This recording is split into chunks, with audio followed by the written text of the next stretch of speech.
welcome to Beth's Coming Clean. I'm Peggy the Enforcer. I'm Granny Lisa. And today we're interviewing Kevin Day. He did the TIC TAC Encounter, Spy Radar Operator, AIC Supervisor, Operations Specialist, Senior Chief Petty Officer, 22-year Navy veteran, 3 AEGIS Cruisers, 3 aircraft carriers, numerous training cross-decks to Allied warships, 3 Admiral Staff tours, 1 tour as an instructor, 6 Western Pacific deployments, Operation Iraqi Freedom, Operation Desert Storm, Operation Desert Shield, and Operation Praying Mantis. Anti-air warfare coordinator, air intercept controller supervisor, U.S. Navy strike fighter tactics instructor program graduate, TOPGUN class 598. And then he's got a bunch of medals. Holy cow, Kevin, that's amazing. I just got lucky. Sounds like you worked hard for those. Well, yeah, it was a combination of some really good guidance, I have to admit. Oh, good. Well, yeah, a little bit of hard work and a whole lot of luck. There you go. Wings what have you seen lately? I didn't hear you, Peggy. Oh, I'm Granny Lisa. I said, Granny. What have you seen lately? What have I seen? Mm-hmm. Or during your military career that you want to talk about, what have you seen? Mm-hmm. Yes. Well, it's been a while since I retired, of course. Mm-hmm. But in 2004, of course, we know about the TIC TAC incident. And, you know, we've all kind of heard that story. I mean, there's been a movie about it. And, you know, I probably told the story myself 711 times at least. Wow. Yeah. So for me at this point is the post-TIC TAC story. The importance of what's happening right now. Yeah, we'd like to hear it if you have time. Well, it's complex, and a lot of it's you kind of have to push the I believe button a little bit. But before I even get into it, let's just admit right off the top that whatever the answers really are, they're bizarre. Oh, absolutely. And, yeah, I agree with think that. about it. So a lot of what I'm going to say is speculation.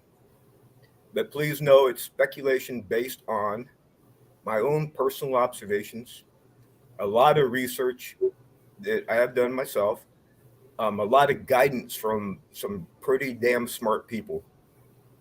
And I could drop a bunch of names, but I don't think it serves a useful purpose at the moment. And just a willingness to wake up in the morning and at 3:30 and just do it. Mm-hmm. Right. Yeah. And that all resulted. Wow. I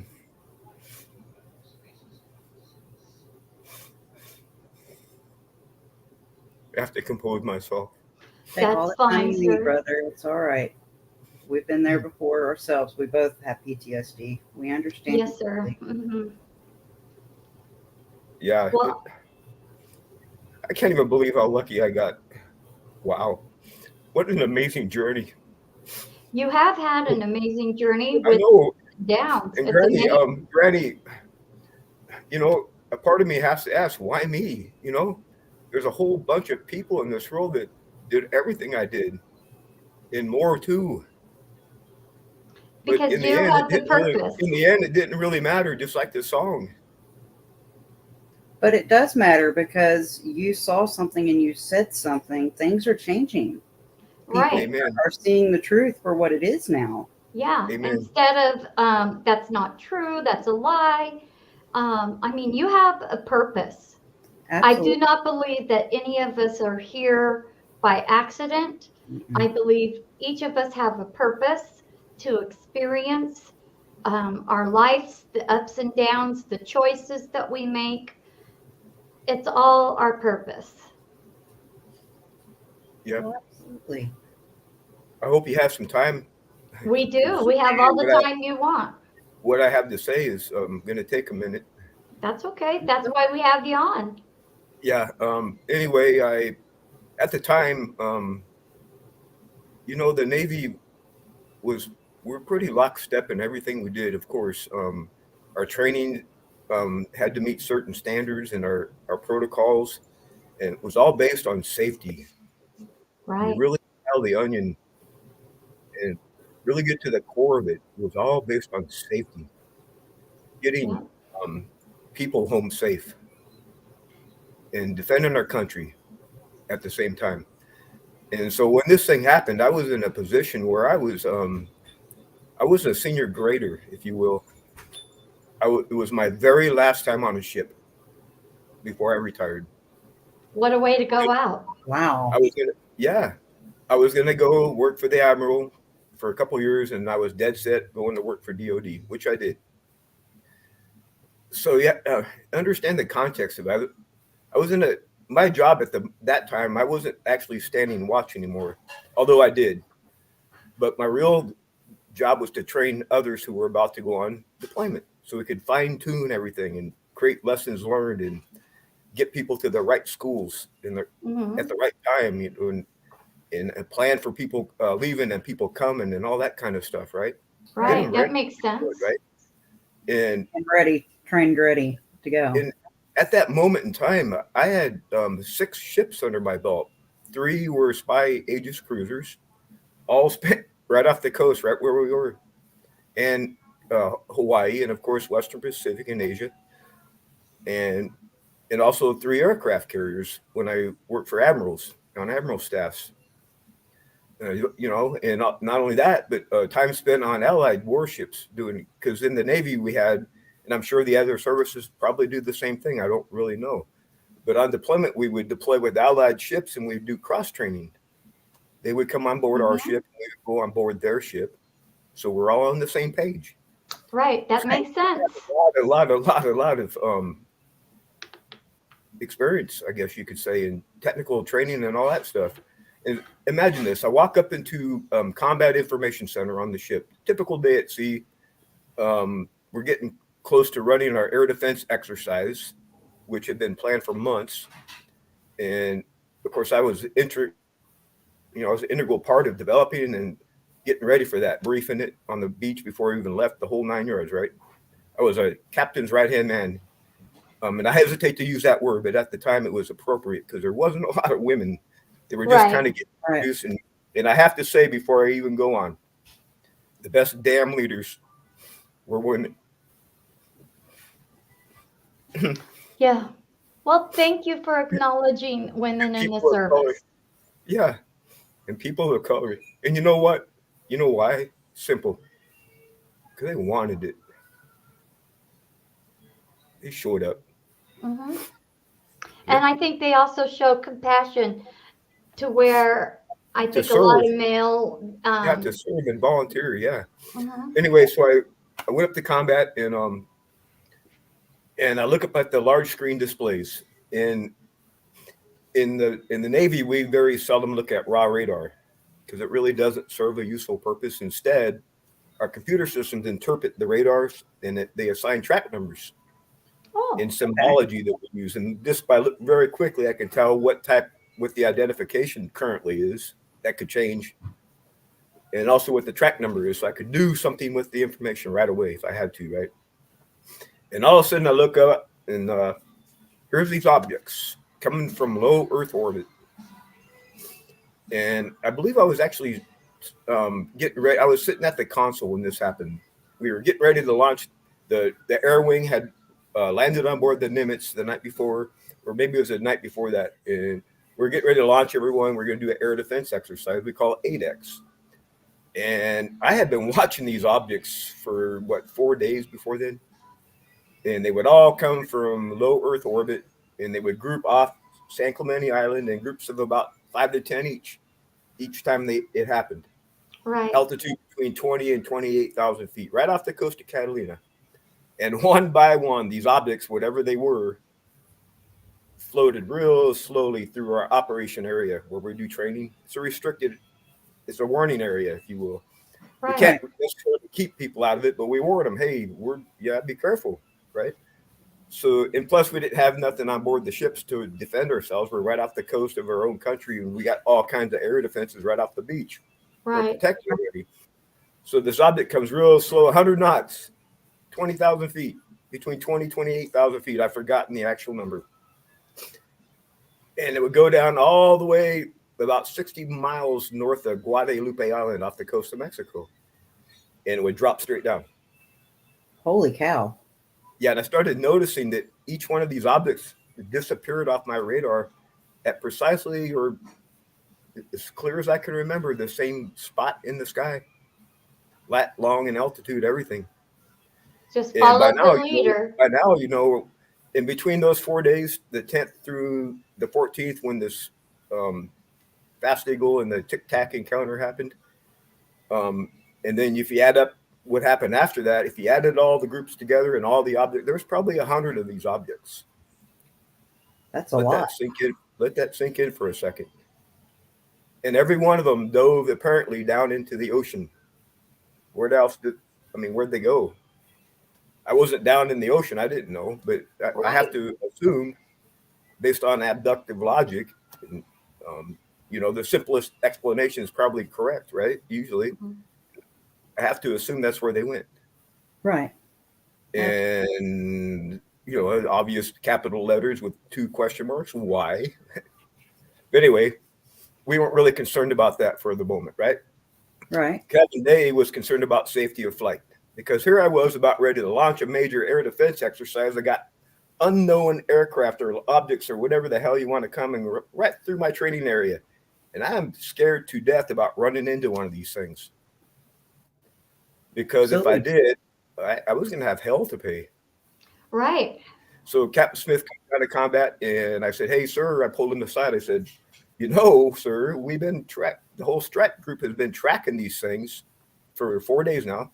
We've been sending it back to the beach on data links. We haven't gotten any guidance on what to do. So I very, very, very, very highly recommend we intercept one and see what it is." Right. He's right. He goes, "You're right, sir, Chief. Intercept the VID." I went, "Yeah." In my head, I maintained my composure at the moment, but inside I was like, "Oh yeah," because I wanted to really badly, right? So I jumped back on I got to remember I'm in a training role. So if you ever hear the voice comms, if it ever comes out, the actual person on the console was someone under my instruction, and I'm not going to say the name. That's okay. You don't have to. to. That's understandable. Yeah, I would go to my grave first. That's fine. That's how I go. Well, it's your story. Right. And that the important thing is that you tell it and you get it out. No names have to be mentioned at all. Exactly right. I never have, and I never will, unless I have permission. So we take control. Fast Eagle 01 launches, and Strike Group Air Defense. Let me back up and kind of explain that. Like, the shoe right here is the aircraft carrier, right? Mm-hmm. And out here, if this is the expected threat direction, let me do this better so you can see it. Then we got points in the sky defending us, already prearranged, already set, and everything that launches has a pre-assigned spot. Uh-huh. They know exactly. It's all been briefed. They know exactly where they're going. And of course, it's not public information. It's classified, right? Right. The war fighters know it, where the positions are.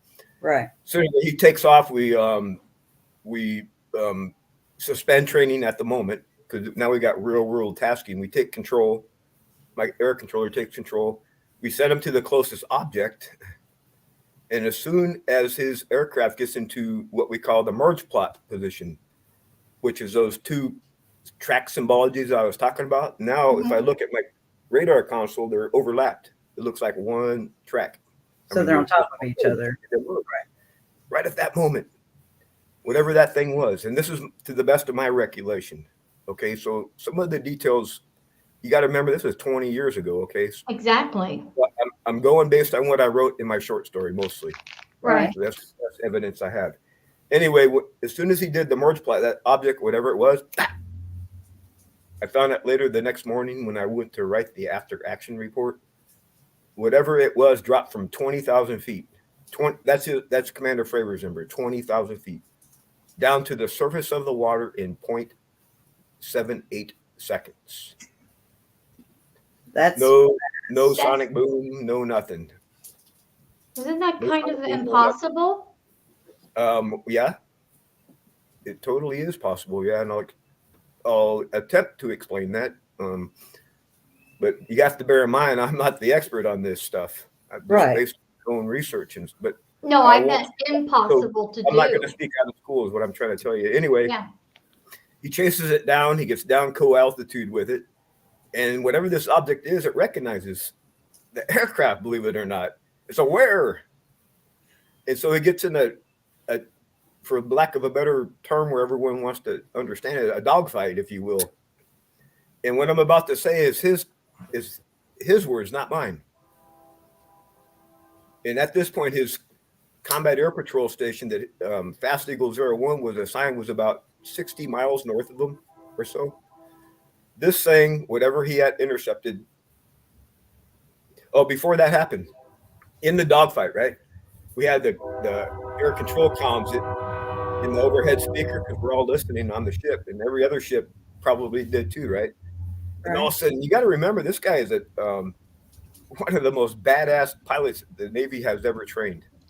Right, they're not just some Joe Blow. He is personally, if I can give him a shout out, he is personally the person that was off the West Coast protecting the United States after 9/11.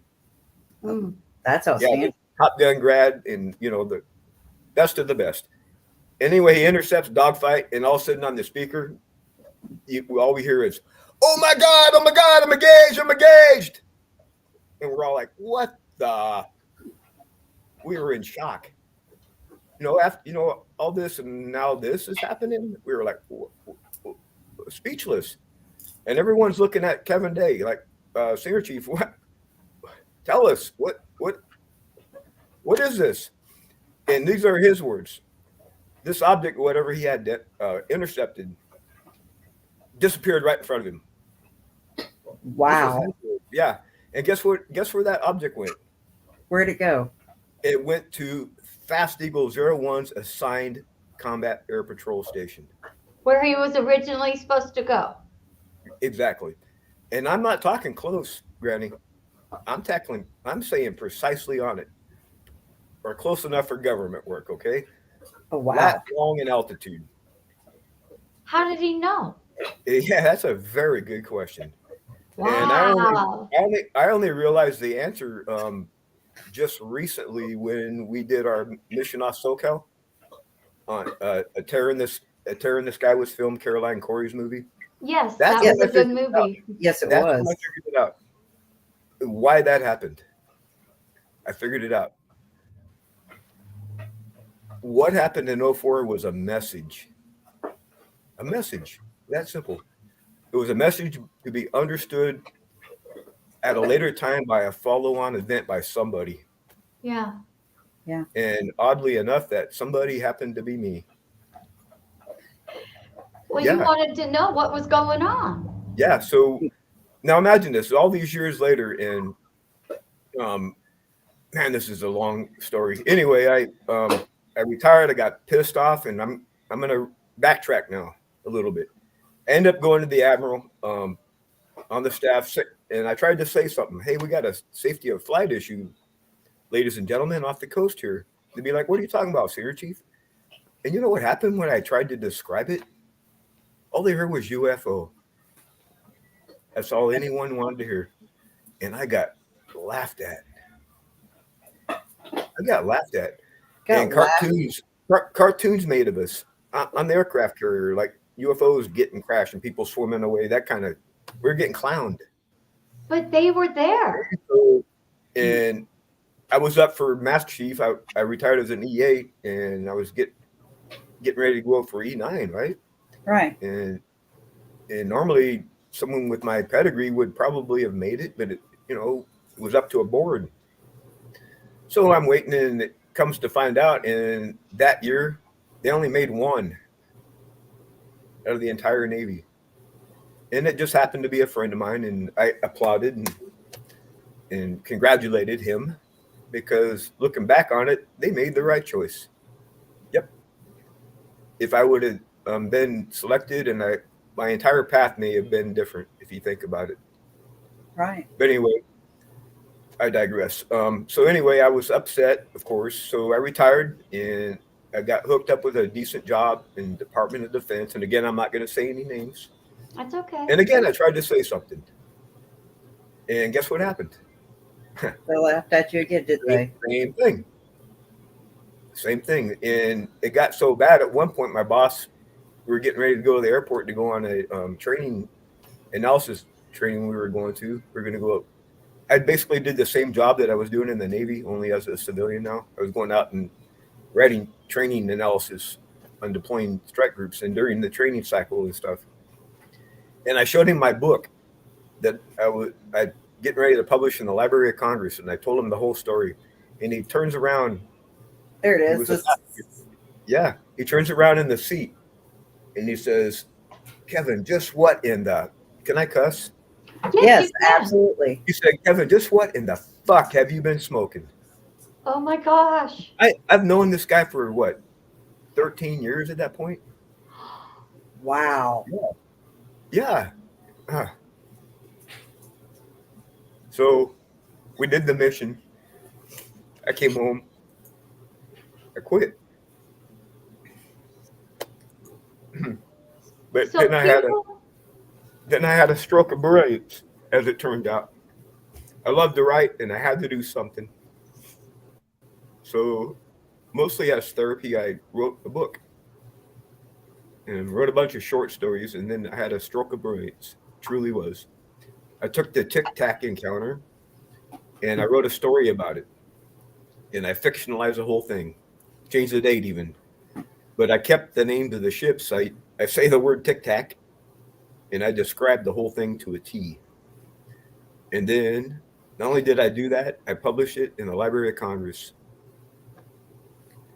And I got a Library of Control number and everything. And I went on in life, you know. Been working on reading that book, The Sailor's Anthology. I've got it up on the screen now, and we've got the first book is called the Seer. The Seer, yes. The Seer, yeah. So anyway, I come back home, and my family has had a gold mining claim here in the wilderness, in the Calmeopsis wilderness, for 100 plus years now. Active placer mining gold.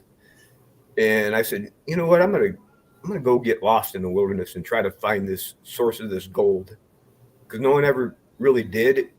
And I remember talking to my grandfather. He said, "Kevin, you don't understand." I said, "What, sir?" He said, "We weren't mining bench gravel type nuggets that you find at the Kilma."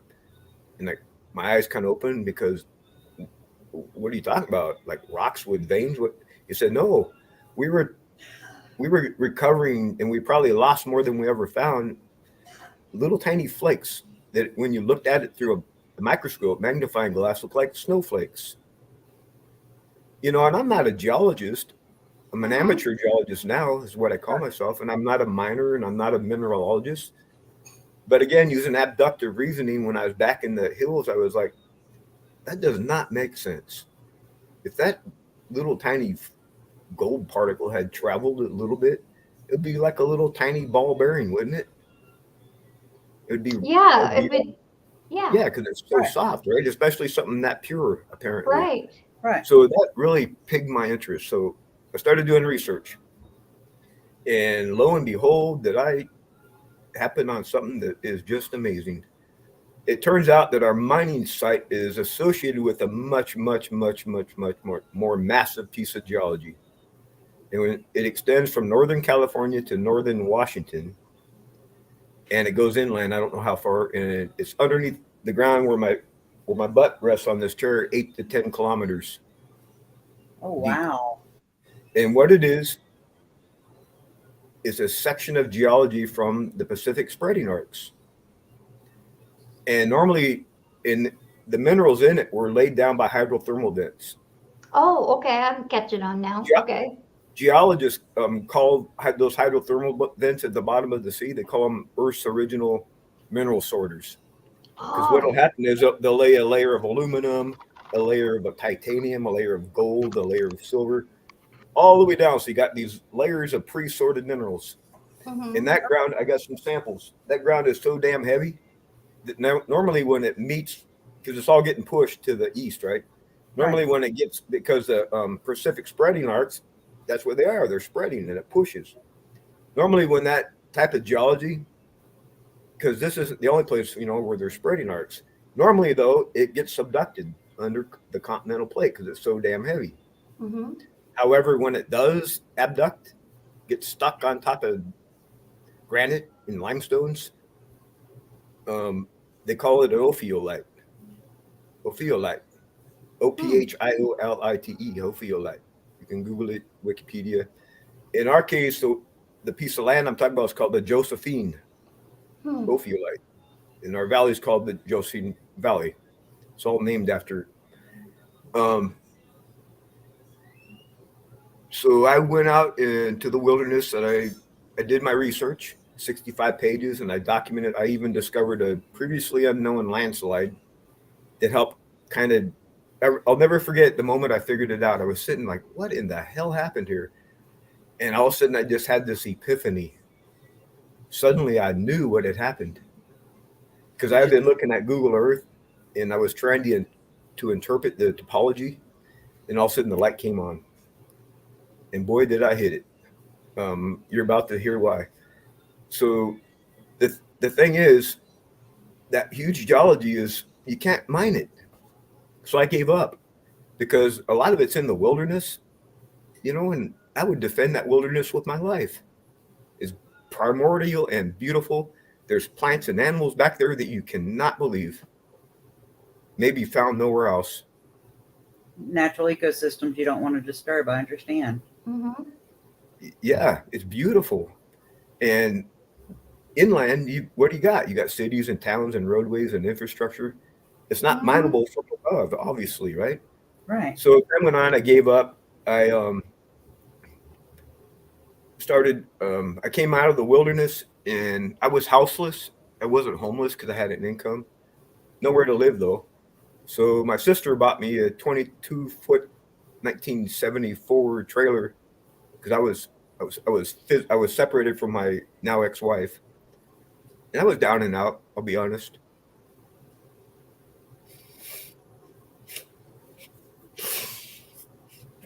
I didn't know what the hell I was gonna do. Anyway, me and my dog Red, rest his soul, ended up on my friend's ranch.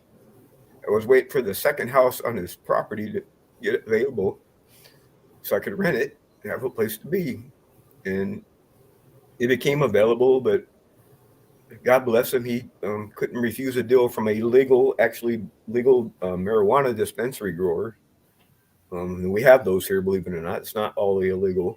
Mm-hmm. So I was like, gosh darn it, gosh darn it, what am I going to do? So I roll into town here in Cave Junction, and the Junction Inn restaurant was still open. And I was trying to find a little place for sale by owner because I didn't have I had crashed. I didn't have credit, nothing. I was looking on Craigslist. Houses for sale by owner. Nothing. Or I ordered breakfast. And then I look one more time.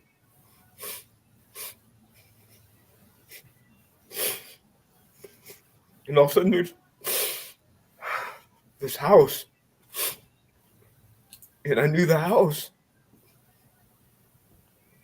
My mom used to take me there all the time when I was a boy.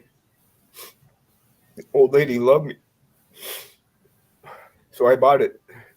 $20,000 down, $70,000 for sale by owner, $20,000 down, $50,000 note. Way out in Holland Loop.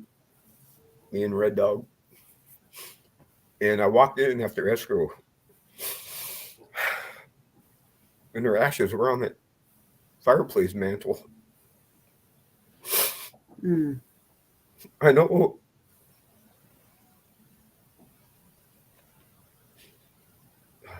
Wow. And then I love golf, I don't know if you can see it behind me.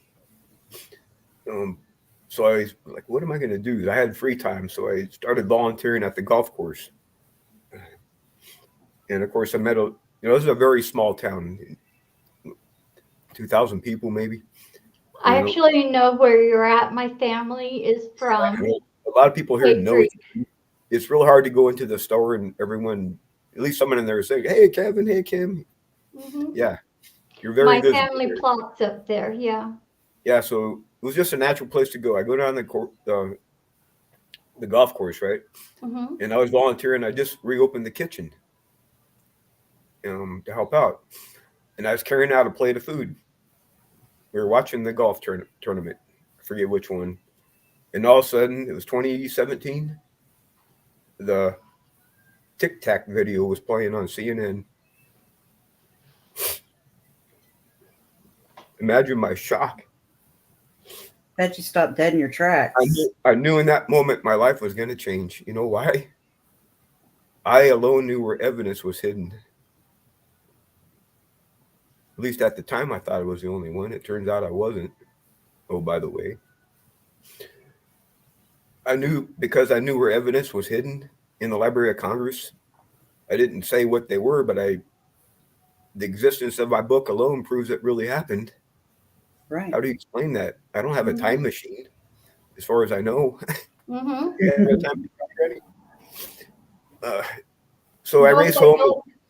you'll- I raced home as quickly as I could safely get here. And I called my buddy from the old ship because he was a computer technician. And we had both learned that someone had come on board our ship and taken our data, by the way, and erased all the blank tapes. But anyway, I call him up and I say, Gary, what are we going to do? We were there. We have to speak. He said, you're right. And we did. So we formed UAP Expeditions. And Caroline Corey, bless her heart, funded the whole thing. And imagine this, Granny.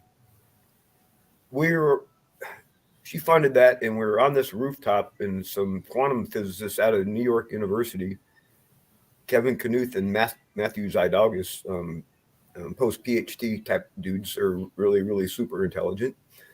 And they had every type of detection gear you can imagine. We rented a rooftop in Huntington Beach, all pointed towards Catalina Island, right in November again, based on my recommendation.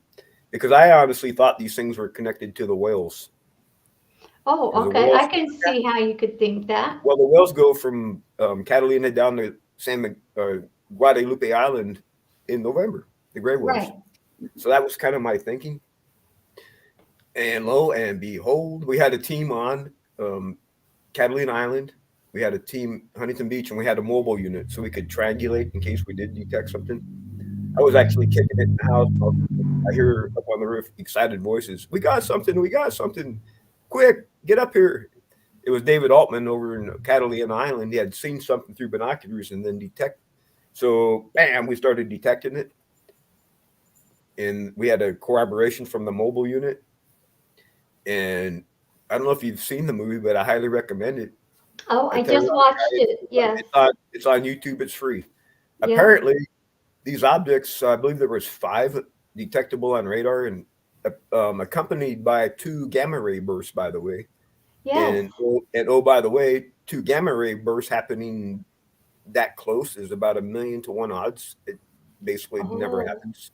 Wow. I did not know that. And these are the quantum physicists describing this, not me. They've done research Right. on it.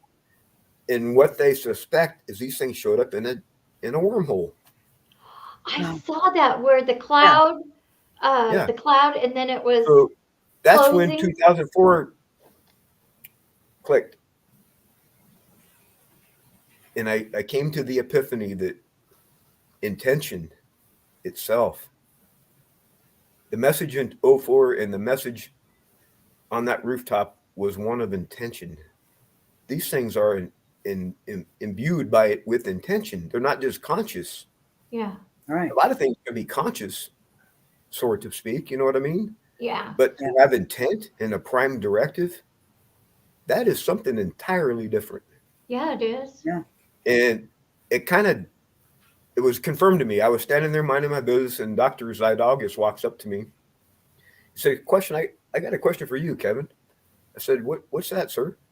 He said, do you think intention itself has anything to do with this phenomenon? And I looked at him, a little bit emotional. I said, That's exactly what I think, sir.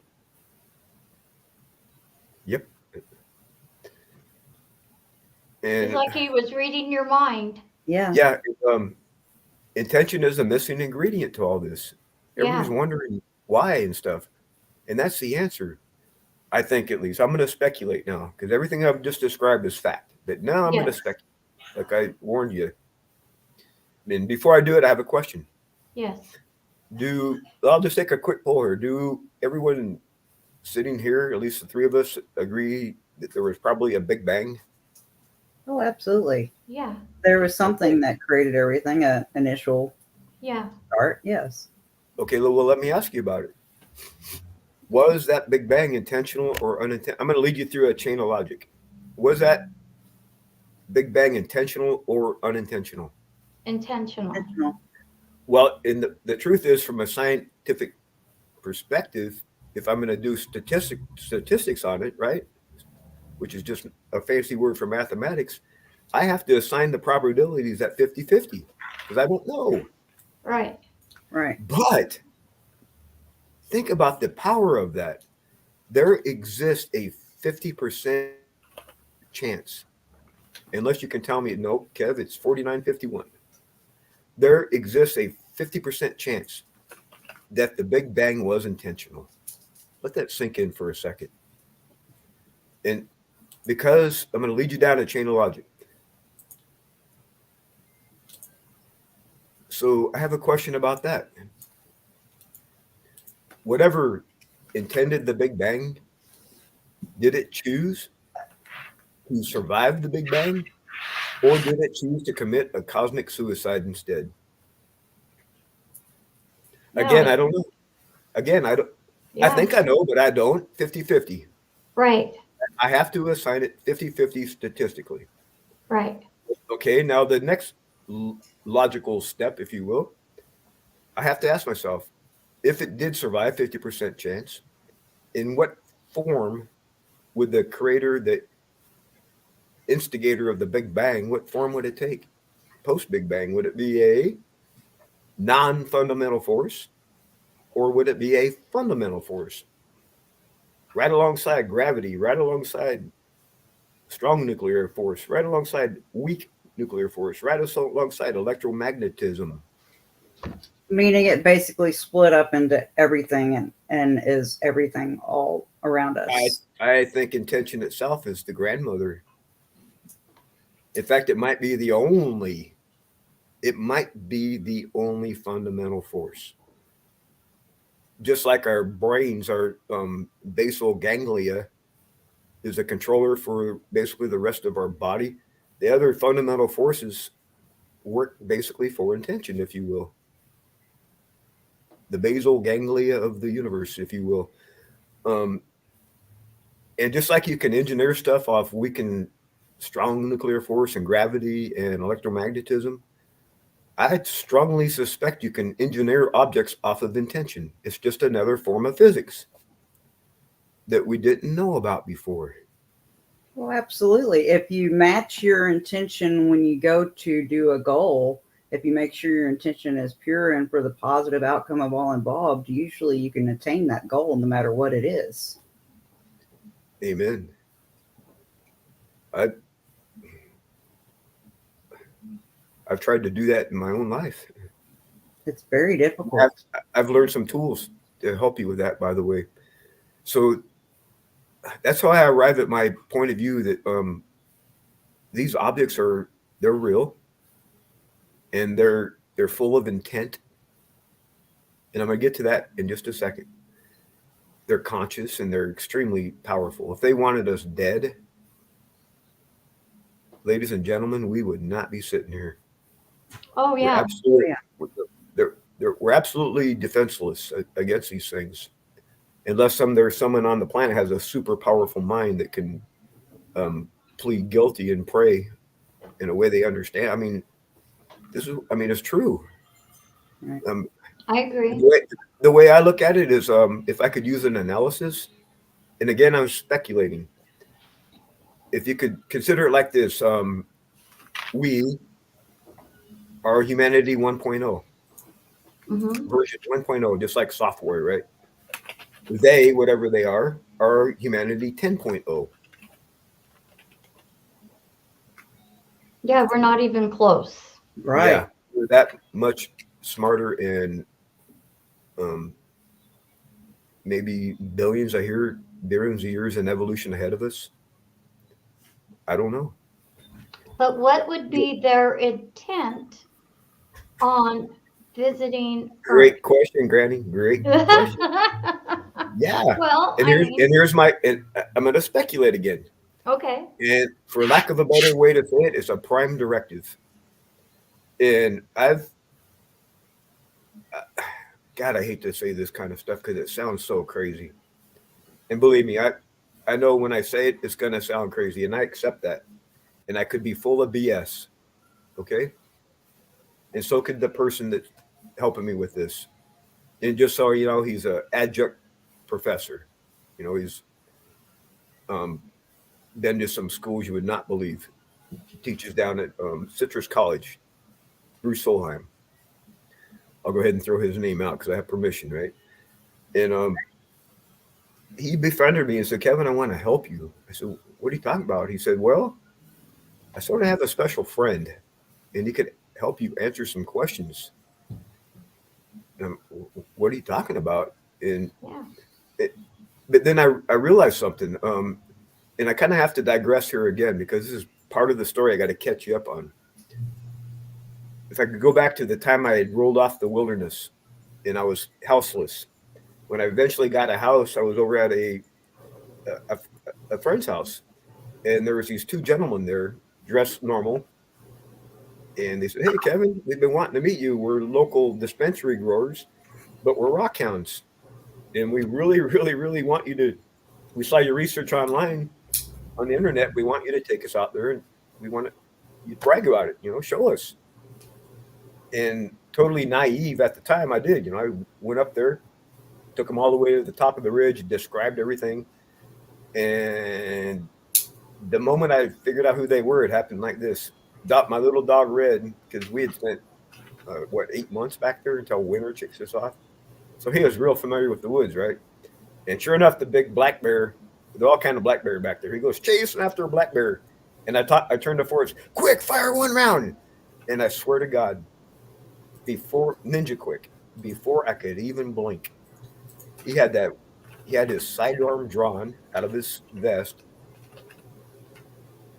fired around right next to my ear, and had it secured back into his vest in less than a second.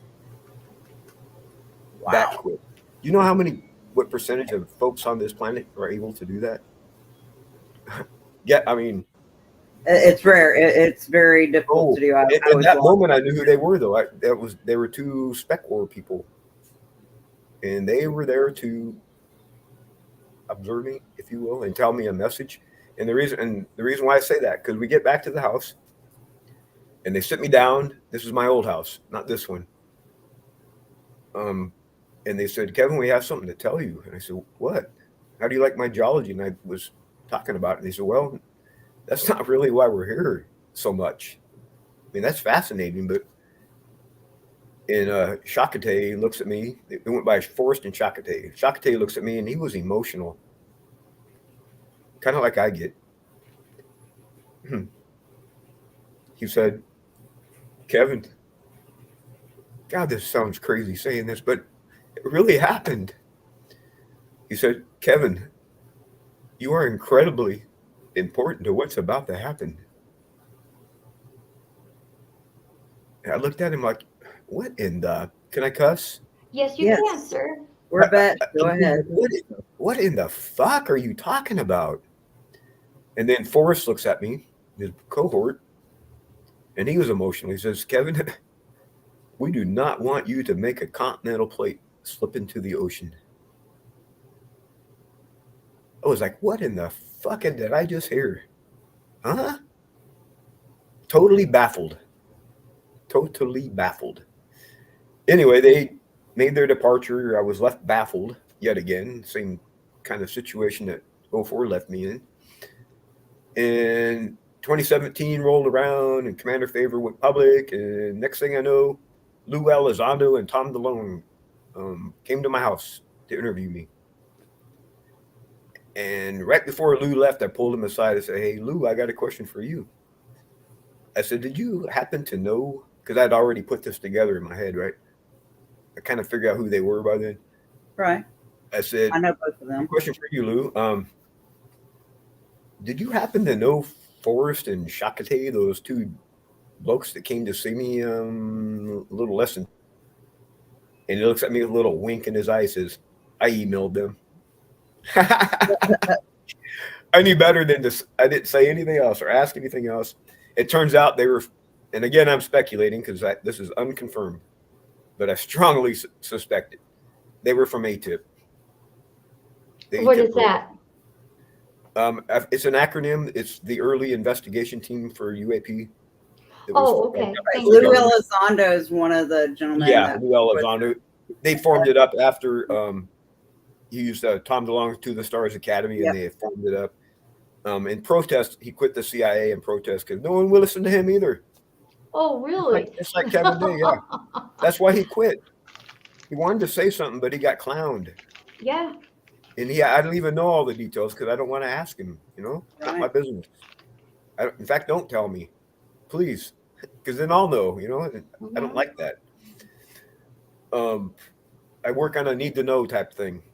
So anyway, the cool part of this is because they came and saw me in 2011, when the time came for me to speak out with Gary, I knew it was going to be okay to do so.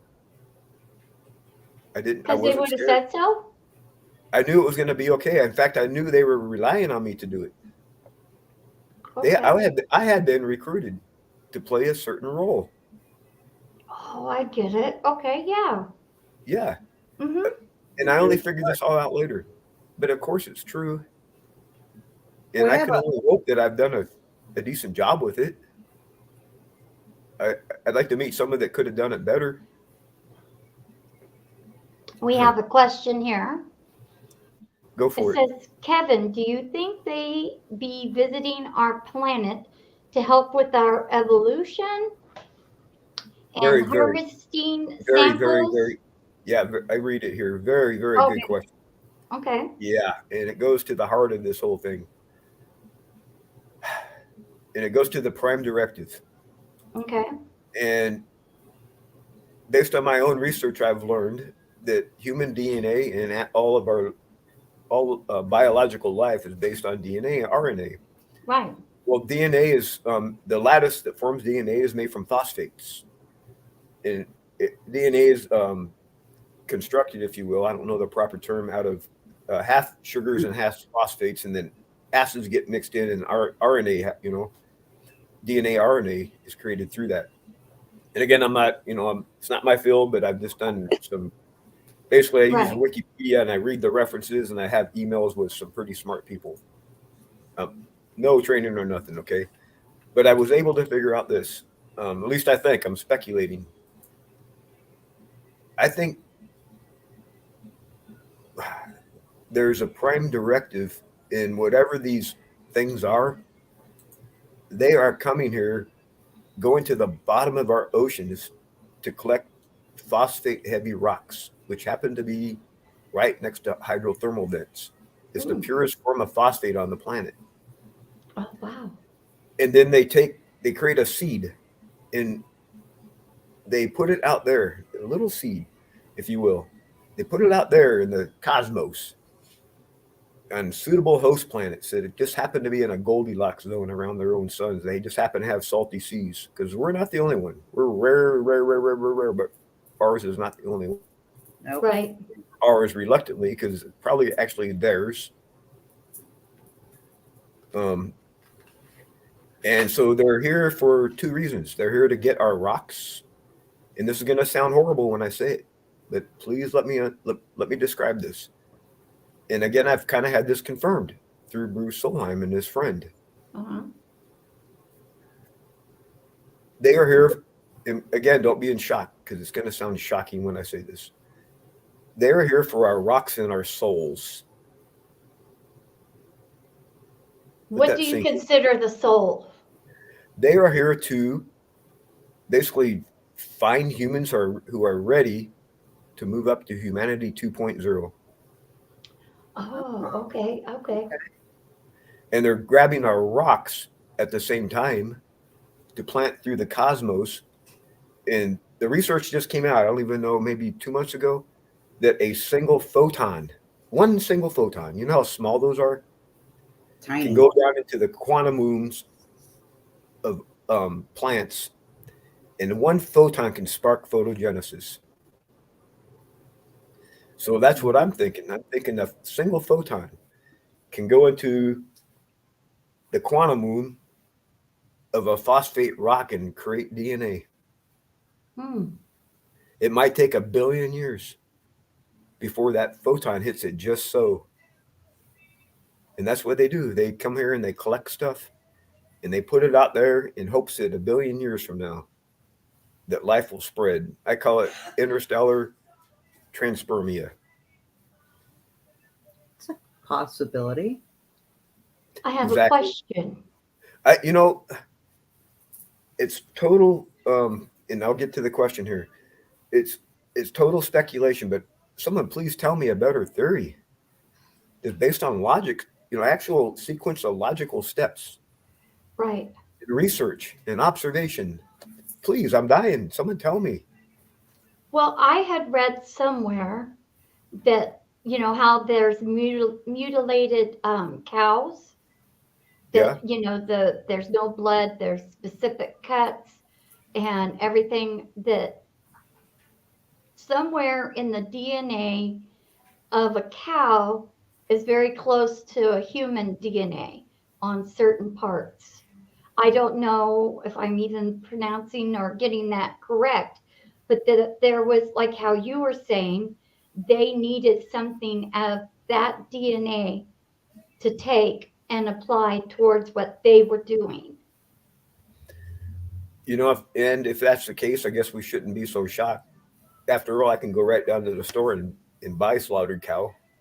Right. So if they're doing it too, But I mean, I don't think they're eating it, but I think that they're exactly. extracting. It's just an analogy. Is all I'm saying. It's an analogy. Different intent, different purpose for killing them, but yes, we eat them, and they do magic with them. Right. Well, or could their intent also be here to protect? Because if you look at good question. Like Fukushima and other nuclear incidents, they show up and suddenly the radiation levels are dropped out of the air when they show up. That's a very excellent observation and question. And essentially, I think what you're asking is the hostility, the potential hostility of these things. And this is, again, speculation. I think these things, NHI, non-human intelligence, if you will, call it what you want, I think they're so bent around the axle in their prime directive, their prime motive, that nothing's going to get in their way to create life in the cosmos. Most certainly not a bunch of biological life on their planet is suddenly shooting missiles at them. Mm-hmm. Right. It's like you, Granny. If your sister tries to kill you, you're going to defend yourself. Mm-hmm. Same thing with them. If I shoot a missile at them, how do you think they're going to react? And there's two different breeds of these things, if you will, and there could be many, but they basically fall into two camps. And again, this is speculation. You got the benevolence, who wouldn't hurt us no matter what, likely. And you have the non-benevolence, those who will defend themselves no matter what. Mm-hmm. Right. They're a little bit more aggressive, but they all have the same intent, to spread life. And the objects that we encountered in 2004 were benevolent. And the reason why I say that is I haven't met a single person yet that was involved in 2004 that hasn't agreed with me. I've yet to find one. My whole job was to ascertain intent.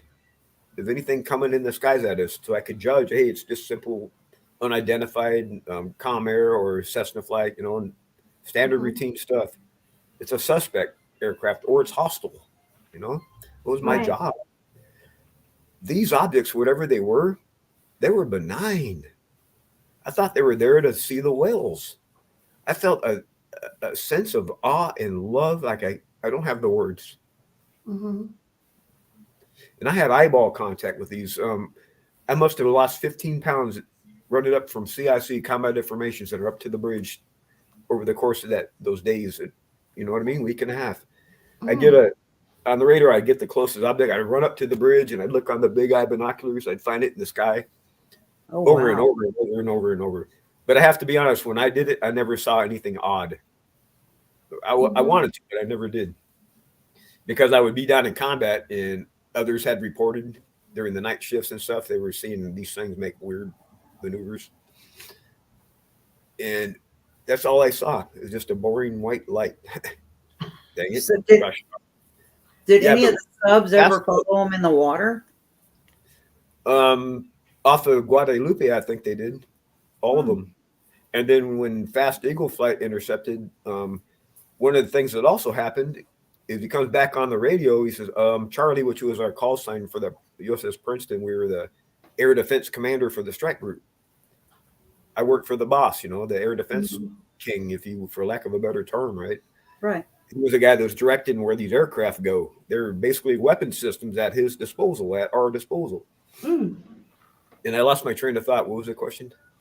It was about the when they go submersible. You said that they dropped from 28,000 to 0.7 seconds. He was coming back, and they were going to recover back on Nimitz, right? And all of a sudden he comes on the radio.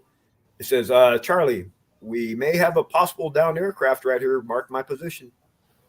Marking. So right where he marked it, he said he saw a turbulence in the water.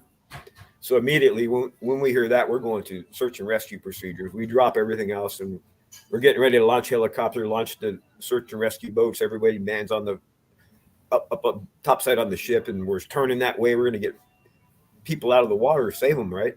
Man overboard scenario, right? Gotcha. Yeah, but he comes back. He says, disregard, not a downed aircraft, and it was forgotten. He recovers, and I always thought that was a whale coming up to say hi, or some sort of life form.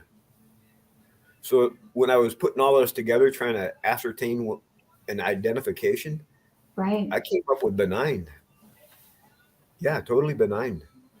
No threat. Wow. And if there had been, we were taking that data and we were reporting it back to the beach anyway. I found out just recently, and I didn't know this before, but that same encounter was being watched by NASA.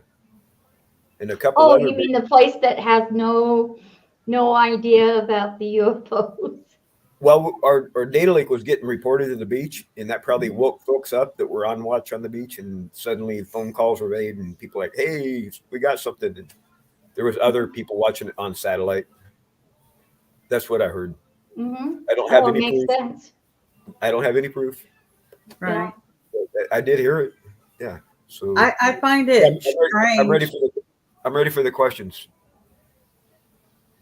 Okay, I find it strange that I know when I was in 2003 is when I went in, and then when we went overseas into various locations, we had specific reporting procedures for UFOs or UAPs, depending on what we saw. I thought that was common among all across the military, and I find it strange that they give you such a hard time, Kevin. Did these others individuals that gave you were they aware of reporting procedures? Yeah, remind me of the service you served in. I was in the Air Force. I was security forces, military police. Yeah, well, that could very well be the answer right there. They had a little bit different procedures at the time, for whatever reason. I don't know. Yeah. Okay. So I then can tell you most definitely, we in the Navy at the time, we weren't thinking about UFOs. Not, at least to my knowledge. Right. I don't know. Who else would you ask about it other than a person like me, you know? Well, what year did you go in? Say again? What year did you go in and have this encounter? I joined the Navy in 1986. Oh, okay. I was before you. Okay. Yeah, 1986. And I chose, I did pretty well in boot camp. And so the recruiter there at boot camp said, Seaman Day or recruit day, it's time to pick orders. What do you want to do? You got pretty good, you got a college degree, and you scored really high in the ASVABs, and I want to do something with you. So he told me about operations specialist, where you get to run the radars and all that stuff. You get to work in the war center, and man, that sounded exciting. Yeah. Yeah, and so I chose it out of everything, and so I ended up going to school, and it turns out there was 2 daytime classes and 1 nighttime class, 90 of us, and I busted my butt, and I graduated honor grad, number 1. Oh, wow. Awesome. And because of that, I got to choose my orders. I got to Right. choose where I was going to go. So the detailer pulls me in and says, I got an idea for you there. So what's up? He said, there's a new ship on the West Coast. It's the first AEGIS spy radar ship, CG-48, USS Vincennes. And as soon as I heard that, I was like, I'm on it. Sign me up. So I got orders. It was a 6-year tour. Oh, wow. So I showed up on the ship, boot camp, didn't know nothing. They had to teach me basically everything, Right. which they did. I had a lot of guidance, put it that way. So that's how I ended up on the Vincennes. And 2 years later, I kind of, if TIC TAC could be one bookend of my career, what I'm about to tell you is the other bookend. And with both front seats to history. We were in the Gulf, and the Iran-Iraq war, it was Operation Praying Mantis, and the Iran-Iraq war was going on. And we were there to protect basically oil shipping at the time, because commerce in and out of the Gulf, in and out of the Arabian Gulf.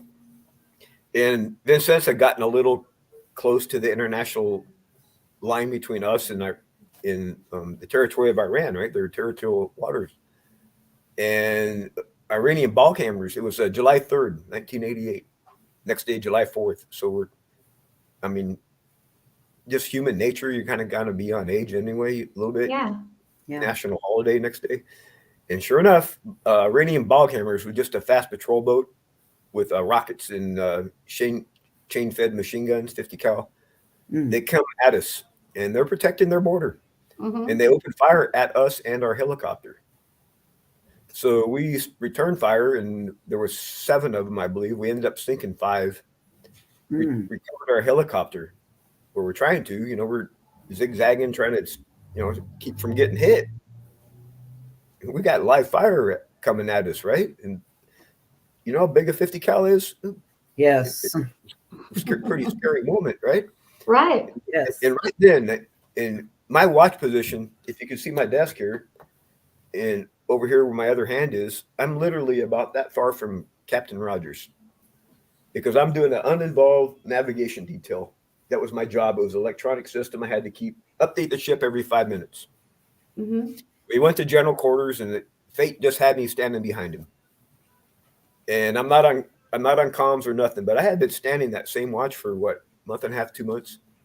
And every day about that time, I'd been watching the air traffic. It was boring in between 5 minutes, so I would study the picture. I was trying to learn, right? Right. And every day, there was a commercial airliner that went from Bandar Abbas to Dubai. Right about that time. And here we are, general quarters. There's a fight going on. And, of course, we have an inbound aircraft unidentified when it first happened. And I'm hearing this talk on the air side about something about an F-14. I'm like, what the hell? That's a commercial airliner, Kevin. You've been watching it. And I was really, really baffled by it. But I also knew that everyone in front of me, the decision makers, the officers, tactical action officer, the captain was in combat. They'd been watching it too. They knew the picture better than I did. So it closed in on us. It got misidentified as an F-14, the same type of aircraft that blew up the USS Stark just not even a year before. One of the reasons why we're there. So we engaged it. I was standing, holding on like this, holding on, ready to scream, no! But I didn't. To this moment, I don't know how I kept my sanity. And right then, Captain Rogers, bless his soul, stood up and said, y'all's in combat. Make goddamn sure they ain't a fucking comm. He sits back down, and I was like, oh, God, there's someone thinking about it. Thank you. Thank you. And then there was some other screaming about F-14, and all of a sudden he stands up, turns the key, 2 SM-1 missiles, or SM-2 missiles, I forgot. Launch. I'm praying. Flight 655 exploded, slamming into the sea, killing all 290 passengers. Oh my goodness. I almost got out. In college, one of my best friends was Iranian. I love the dude. He could have been on that flight, you know, based on who he was and who his family was. It crushed me. I almost got out. But instead, thank God, a little voice talked to me and said, Kevin, don't get out, man. Stay in and make goddamn sure this never happens again. Because about 3 days later, I ran in Iraq, signed a peace accord, and ended the war. If I had said something, and there was an F-14 behind that comm area and we had gotten blown up, that would have changed the course of history. Yeah. Yeah, It absolutely. sure would. Am I wrong? No, I think you're absolutely right. That would turn out to be my salvation for keeping my fucking mouth shut. And so that was my motivation. Right. That's why I became, and I'm not afraid to say it, one of the best of the best. I had that internal desire to show up and give it my all. With Now, there honor. was, With honor, my God. that's right. I think To honor all those people on that flight with a life well lived and served. It became my salvation. So life went on. I was able to compartmentalize all of this. You know, I had to. I didn't have a chance. And I did. You know, I compartmentalized it. That's what PTSD does. Yeah. And of course, when I got out and I went through this other experience, ended up in the wilderness, it's come roaring back. I've had 2 grand mals, and I have petite mal seizures. I can't drive anymore. I lost my now ex-wife of 30 years. Oh, wow. And that's another story. I mean, it was mostly good years too. I think maybe I drove her crazy. My Asian buddy Jet, we were walking in the house, and I'll go ahead and tell you what happened. Just a normal day. We were outside working, and you can see that utility room through our front door. And she's in there. She's got her pants down, her rear end exposed, believe it or not. This was totally out of character for this woman. And we're talking one of the best neighbors and public citizens you'd ever want to meet. She even voted, you know what I mean? Just paid her taxes. Showed up and was mostly a good person. And she yelled out, fuck me, fuck me. Well, I look at Judd, I was like, what in the hell? So we would go back out in the yard, and next thing I know, she comes running out of the house with a sword. Yeah. And comes right up to me, and over the top of her head, comes right down samurai style, right to the top of my head. And that sword literally got this far from my skull. Oh, my. But thank God I had training. So I was able to, and I didn't hurt her. I was able to sweep the sword out of the way, and I took her down to the ground with my other arm and laid her down, and then swept the sword out in the same move. And then took it in the house and hid it. I come running out to find out what had happened. I was totally baffled, right? Obviously. Right. And she is already on the phone calling 911 on herself, as it turns out. And long story short, of course, we're not married any longer. And stress and PTSD. There one other time I had to use self-defense to save my life, but that was the most recent. you know, that's not unusual for that to happen with PTSD, Exactly, Granny, and especially. that's right, and that's why I kind of give her the benefit of the doubt. And I'll tell you what I did when I went to grand jury, because in the back of my mind, I knew I was probably the reason why she couldn't handle it no more. You can ask my present wife, Kim, the thing she had to go through. I don't Mhm. know how she put up with me. Thank It, God now I'm finally in a place where I'm much better, you know? yeah, But it anyway, does. It I destroys had to go to, relationships. yeah, the sheriff came, of course, and they separated Jet and I. He told his story, I told mine, they matched. They took her to jail.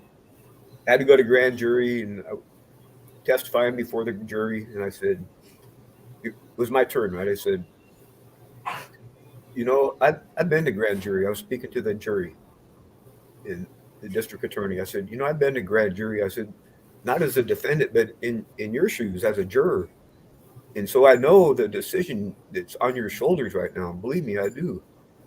But I have to speak in defense of my wife, my ex-wife, current, if she was my wife still.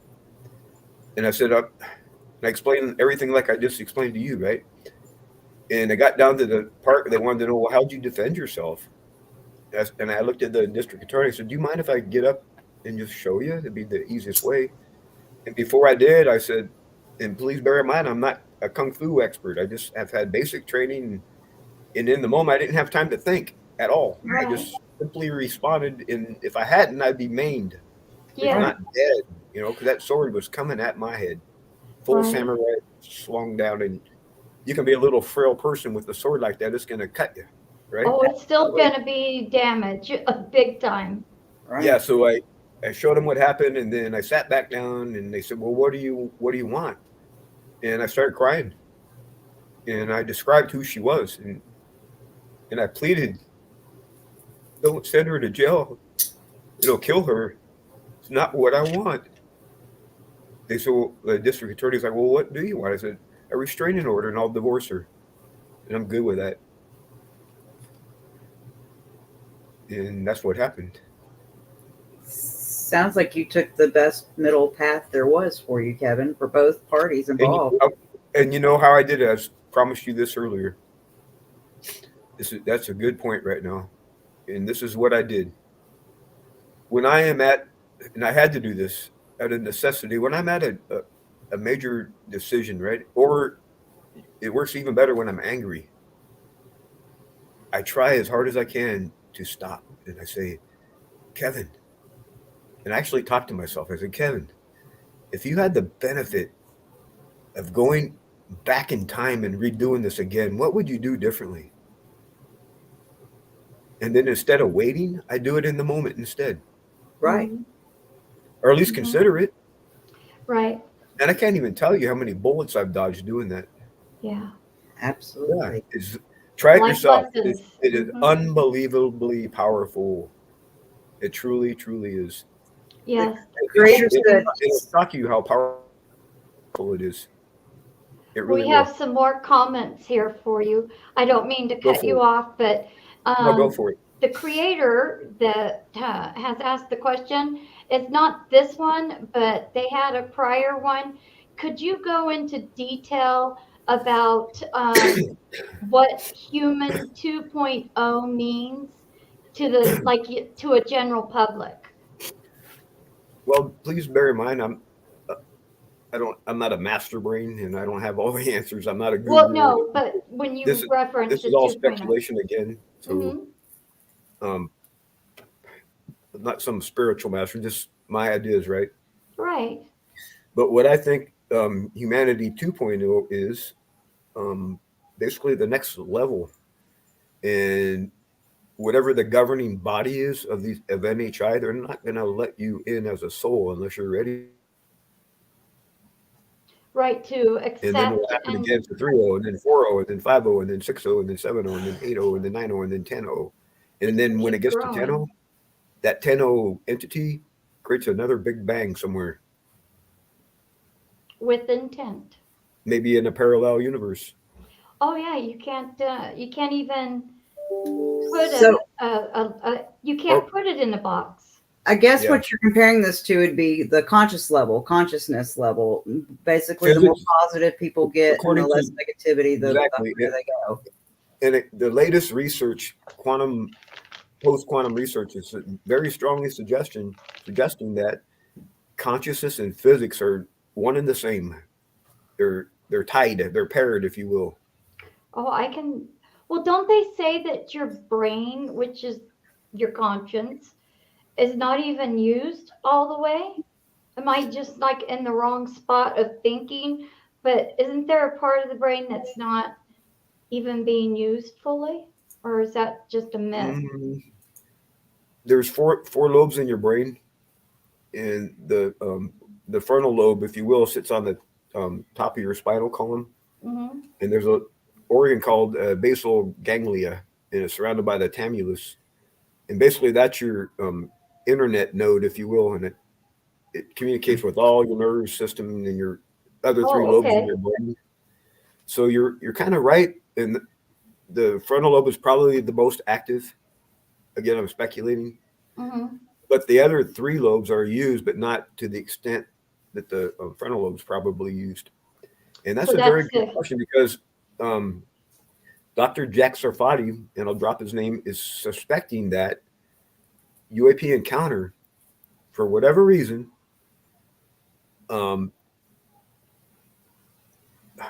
upgrades, if I have to use a better word, upgrades the basal ganglia. All of a sudden you have an encounter, and all of a sudden now the blue, and it happened to me. And oh, by the way, you don't have to touch these things. You can be sitting behind a radar display when it happens for whatever reason, right? Or it can happen from across the universe, right? Right. Apparently, what happens is these things upgrade your basal ganglia, and all of a sudden, out of the blue, you get new inspirations, new obsessions, new talents and abilities you didn't know you had, new ideas, a new sort of prescience. And some people get the ability to remote view. Also happens as you decalcify the pineal gland. You stop consuming fluoride and other toxins that calcify the pineal. That also happens as well. Yeah. It's very interesting.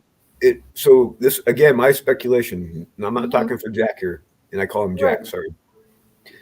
What I think has happened is when the basal ganglia does get upgraded, assuming that's what happens, it uncovers things inside that were already inside you that you didn't know you had.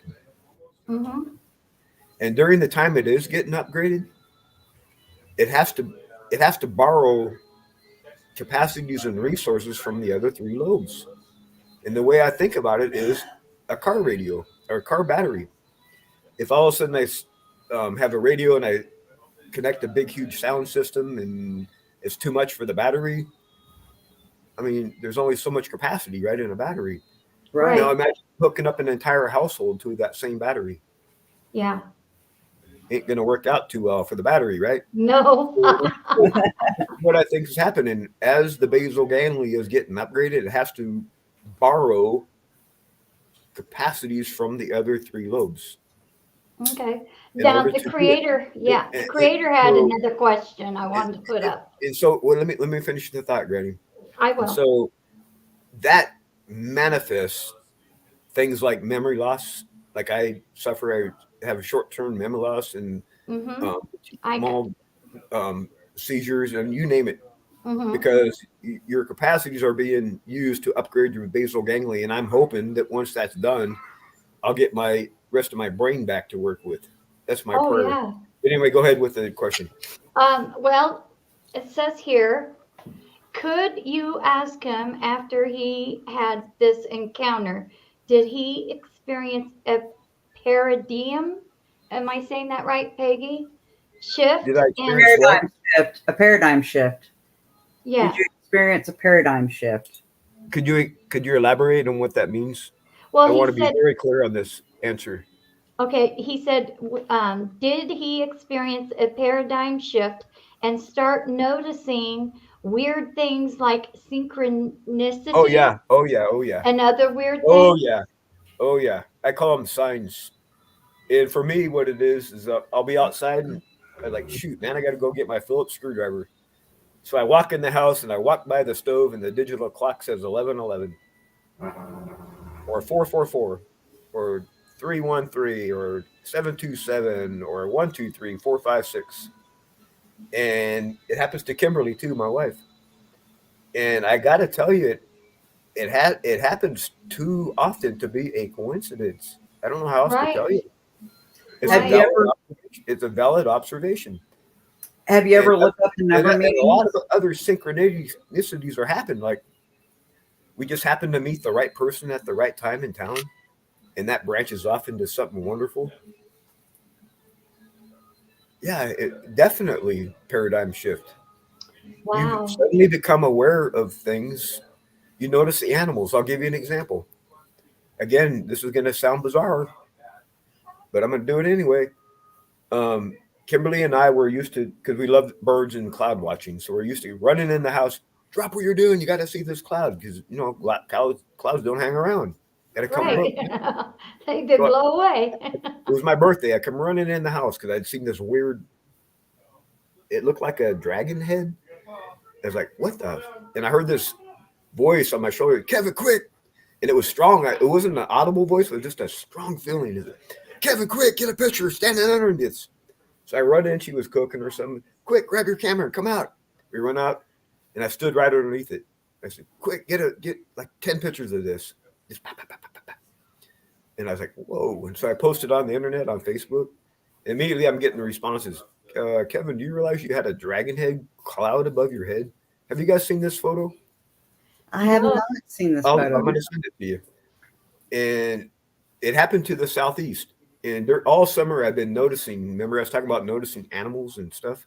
Mhm. I've been noticing the insect infants. I grew up here, retired from the Navy, and ended up back here. We had an insect infestation like I could not believe. We had jumping black spiders coming out of the oak trees, and it was so heavy that you could see it glistening. There were spider webs. It got so bad I didn't want to walk outside. Oh Same no. with flies, the most aggressive flies I've ever seen in my life. I had spiders everywhere. I got bit by one. Got bit by a black widow just the other day. There were Mm. spiders off the hook. Hmm. And I just had this real, so I noticed that. And something, so what I did is I took the position, and this is going to sound bizarre because I'm in the ley lines, right? So in my position in my house, and I drew a ley line, if you will, from the position of the cloud, and it pointed to the northwest. And I jump on the internet with Bruce Solheim and Jack Sarfati, doctors, and I said, gentlemen, and I described the whole thing, sent them the picture and everything. I said, I don't know how to tell you this, but I know a big fire and or an earthquake's about to happen. And immediately they both emailed me back and cautioned me, like, Kevin, don't make predictions. They don't work. So I emailed back and I said, I'm not making a prediction. I've seen the math because they have proven that predictions are impossible because of the wings of the butterfly effect. And there's too much Right. scattering that happens into the future, right? And they know this because the only time an electron is observable, you're trying to predict its position. They had an equation, right? It didn't work because the only time the electron is known in its position is the moment that you observe it. So that's what happened. In that moment, I became aware there was going to be a big fire and or a big earthquake. 4 days later, the biggest fire in our state's history broke out to the northwest of us. In Medford, yeah, and Talent. Yeah, and Wow. it circled around all the way down the mountains and ended up south. Additional lightning strikes. Yep. And It was if it hadn't horrible. been for BLM and the private companies and the Forest Service, my house may not be here right now. Hmm. It was a Yeah. horrible fire because it was so dry. And how I figured it out, now that's a good question. Now think about this. If the insects knew, for example, there was about to be a big fire, if you were an insect, wouldn't you want to overpopulate? Oh, yeah. Yeah. The So you wildlife could, always so you could adjusts. survive. At least some of you would stay alive. And that's how I figured it out. Because Anzar, which is, I'll just say the name, Bruce's spirit guide, I don't know how else to describe it, had told me, hey, watch the animals. They know. Yeah. And boy, was he right, or it right. I don't, maybe it's a she. It was right. Mhm. And what I was told really, really, really, really helped me. I knew my geology ideas were correct and was able to figure out why they're here. And I was able to actually use the new skill without even knowing what I was doing. Right. And I've been offered to go to school and refine this ability of remote viewing. But you know what? I don't want to. You know why? I think it's dangerous. Because the way I think this works is it is strongest for me when I'm contacted. Just like in that double split experiment, they found out that the moment we see an electron, guess what happens? That in that moment, the electron sees us back. Believe it or not. Yep.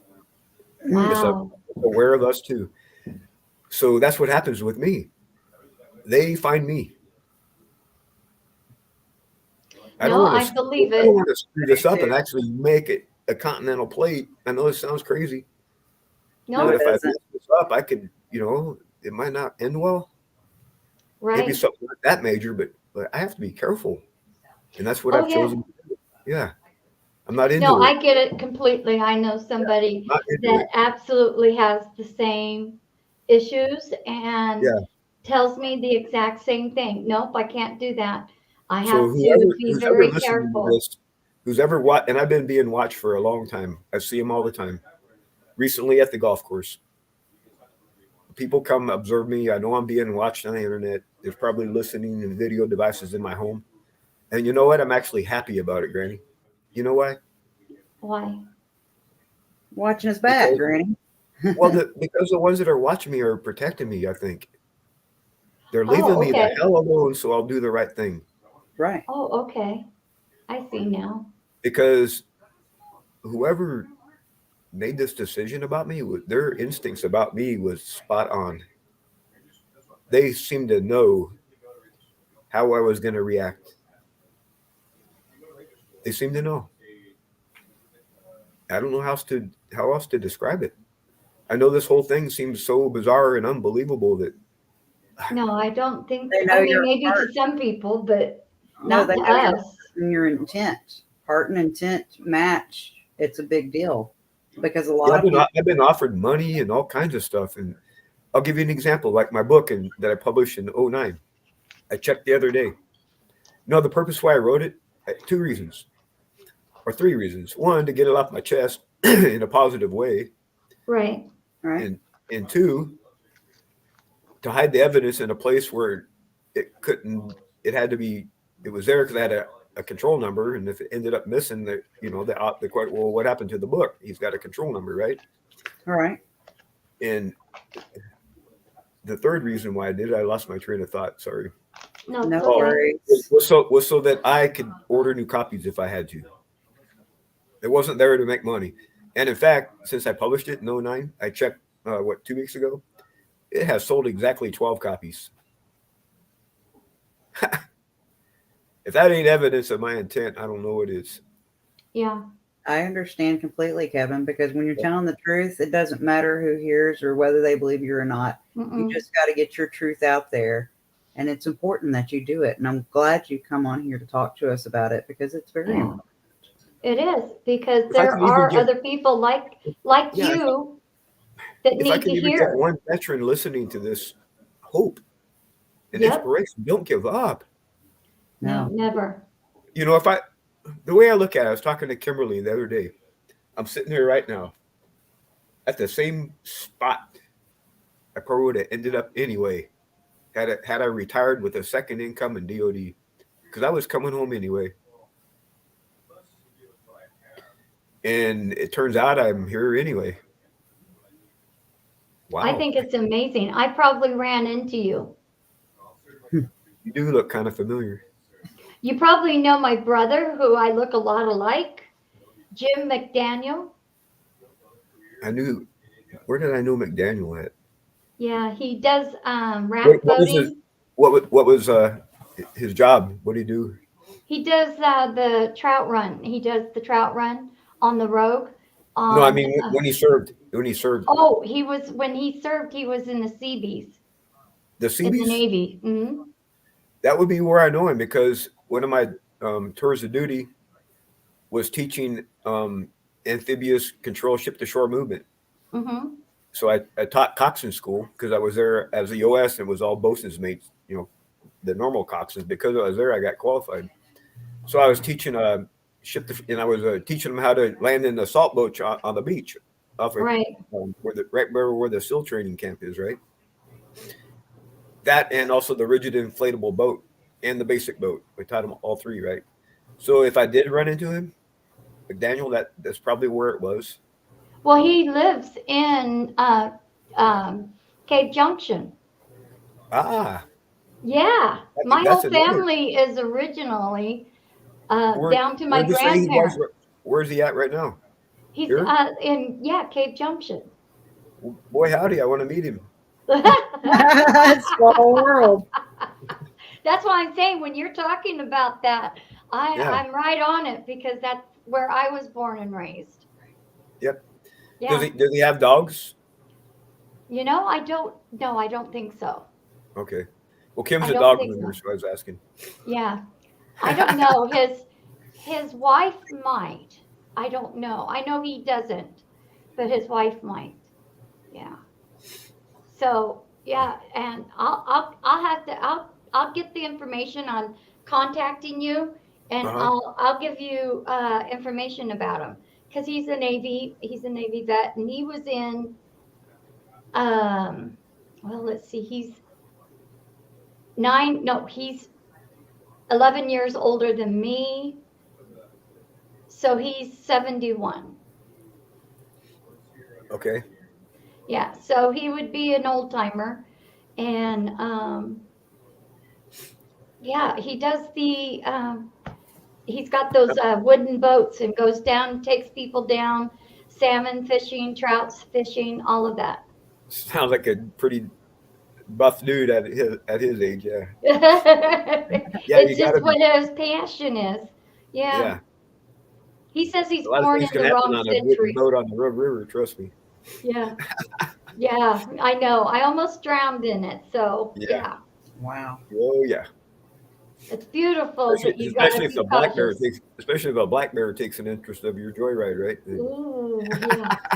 So a lot of beavers. I don't know if they're around as much, but yeah, it's beautiful area where you're at, and so I can see The that you're geology is off the finding hook. peace. Yeah. Hmm? The geology is off the hook. Yeah. And Yeah. before we close here, one of my fascinations with geology, I got to end it this way, is time went by, I did my research, and I was hearing the news, and Elon Musk and MZ out of Japan announced they were going to take a SpaceX flight around the dark side of the moon and come home. And they said, hey, we're going, and we're going to take 8 civilians. Go ahead and apply, but you have to tell us why you want to go. So I said, what the hell? They probably at least heard of me by now. So I sent them my geology report, right? Right.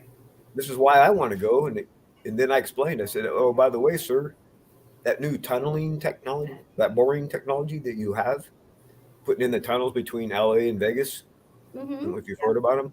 Yeah. I said, you might be able to repurpose that and actually mine the Josephine ophiolite from below the ground. And the cool thing is, you can bore right down through the mineral layer without touching anything 5 kilometers above. So it's environmentally safe, unless I'm mistaken, right? And guess what happened, Granny? 4 days later, I was out here in the yard mowing the grass or working, weed eating, whatever. And I look up at, what the hell is that? And I'm an airplane guy my whole career, right? There was this big, huge white jet flying right over the Kalmiopsis wilderness, and that is not supposed to happen.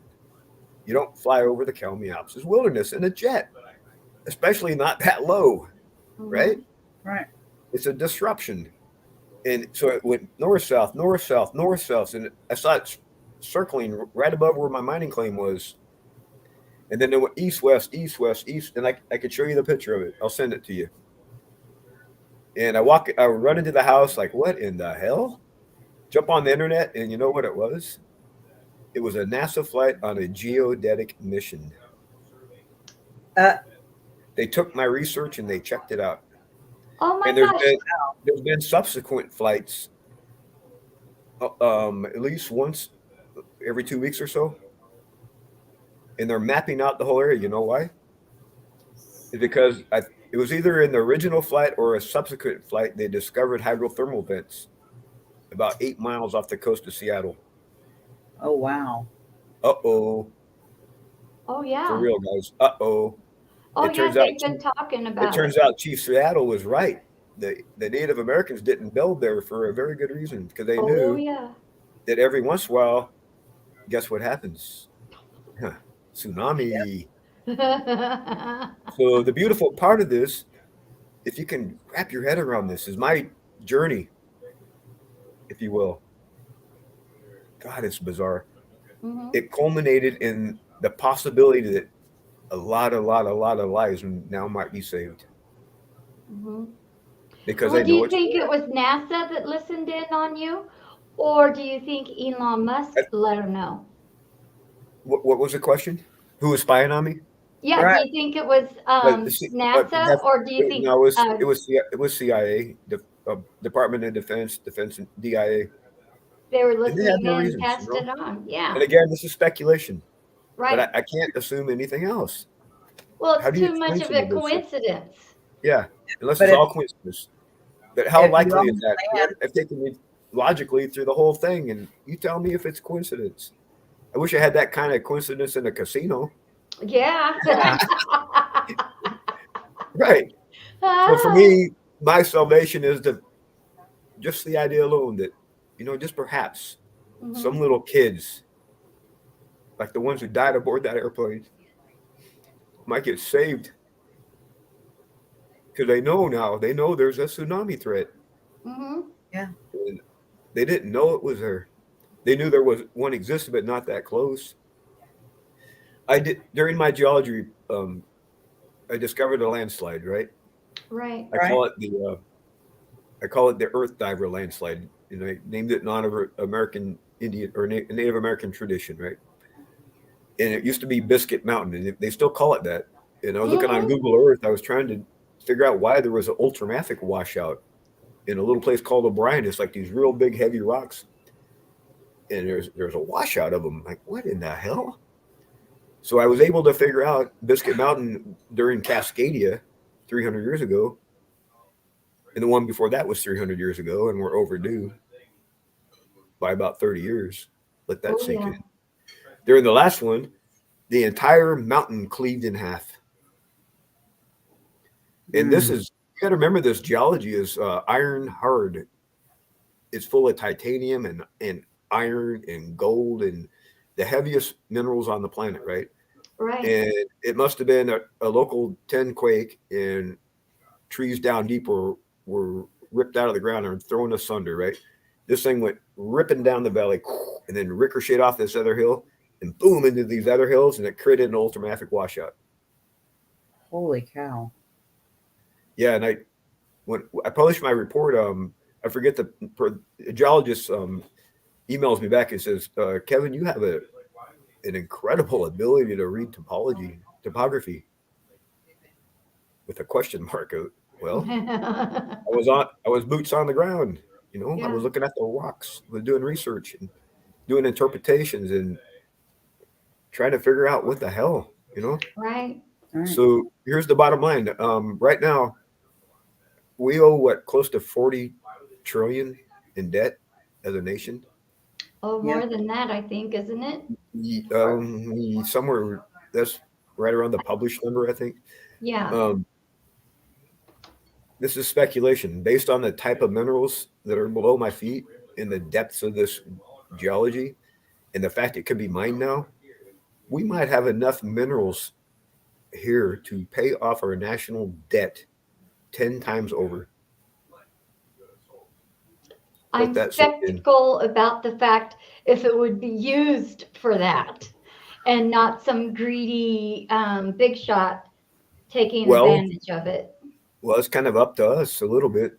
We've got to get the right people making decisions, I think, in Congress and the Senate. Hmm. Yeah, and take control of this thing because there's ways to monetize that. Based and what I just said is based on current values. You study business. Obviously, there's supply and there's demand. And you get more supply, the prices drop. Hmm. Right. Based on today's prices, there's a lot of value down there. And oh, by the way, it's minerals that are required for space exploration and new technologies and all that stuff. Right. Right. And there's a way to monetize this based on isotopes. So I'm calling it crypto minerals, kind of like crypto coin, but this thing is actually based in something of real value. Right. Cryptocurrency is based on a certain deposit. It's matched up, and only the gold, for example, from that deposit matches the coin. Right. So it anchors the value in something solid, something real. And as a matter of fact, I think that's what NHI uses. On the monetary side, they probably use a form of crypto for their currencies, and it's Oh, I probably think based. so. It's based either. It's probably based on a combination of technology and metals. Yep. Maybe even phosphate rock, since Yeah. it's so valuable. Right. Yeah, Yeah. because our planet is very rare. We have a hot core full of all kinds of mineral layers, right? Right. And we have a salty sea, and at the bottom we have hydrothermal vents, and we're right in the Goldilocks zone around our sun. And inarguably, we have life. Yeah. Yeah. Now, how many planets in the cosmos can exist like this? I don't know. Certainly, There could be certainly there's more. some, right? Of course, there's some, but very, very, very rare, apparently. Yeah. Or they wouldn't be here No, unless it was their home planet. That Yeah. too. Yeah. well, that my theory is our life was either seeded here naturally. What a photon hit a natural rock probably close to the seashore. Some life crawled back into the sea, some crawled on land, and then evolution happened. And or maybe it was in addition to, they quote unquote seeded us in the manner I described from somewhere Yeah. else. Yeah. I have a third theory. Now everything I just said this evening could be total friggin' bullshit, BS. But I'm sitting here all ears for someone to tell me a better explanation. Oh, sure. I Yeah. understand because And it is. It's what you think, and somebody else down the road, Joe, may have a whole different opinion, but he may not have the background or the taking the time to really go and see what you're seeing. So, I would say they're more BS than you are. Well, no, I actually I love the views that Kevin presented tonight because I hadn't considered the ways that you presented. I was actually looking at the recent evidence of life on Mars that they're finding and the statues and stuff that they've found on Mars and stuff. And it's like, so who's to say we weren't there before and we blew the planet up and came here, and we went to different parts of the universe, and that's actually our family from when we were in Mars. We don't know. Or think about this. Again, speculation. Great Pyramids, or all the pyramids around the world, right? Yeah. Just maybe, NHI was for lack of a better way to understand it, in a trade agreement with the Pharaoh. Mm-hmm. In trade for technology and information, they were getting what they wanted. Mm-hmm. Phosphate rock. And Yeah. part of the trade agreement was because the NHI has no interest probably in gold and stuff, but they were coming across it during the mining operation. So gold was part of the deal because the Pharaoh liked gold, right? It was a natural trade agreement. Well, long story short, maybe that didn't go so well. And we damn near killed ourselves as a result. And that's one of my greatest fears. In fact, it's happening now. China just developed a new type of technology. It's a laser, and it's actually able to mine minerals from below the ground without destroying the host rock. And now, just now, there's a dispute that's about to happen about who owns the oceans because they want to mine the bottom. And you know who owns the oceans? Technically, the United Nations. It doesn't take a rocket scientist to figure this out. If a country, and I won't name names, it could be any country, they find a deposit and it just happens to be right on some notional boundary, that could start a war, couldn't it? Absolutely. Or if we make the mistake of doing the same thing the Egyptians did and start selling these rocks to them, some sort of trade agreement, that could end in a war too. So I have 3 recommendations. If I ever went to Congress, I'd say 3 things. In addition to that question and answers in my story. Number 1, these things are real. Yep, number 1. Absolutely. Number 2, chill. Chill. Take a chill pill. Don't shoot at these things. Duh.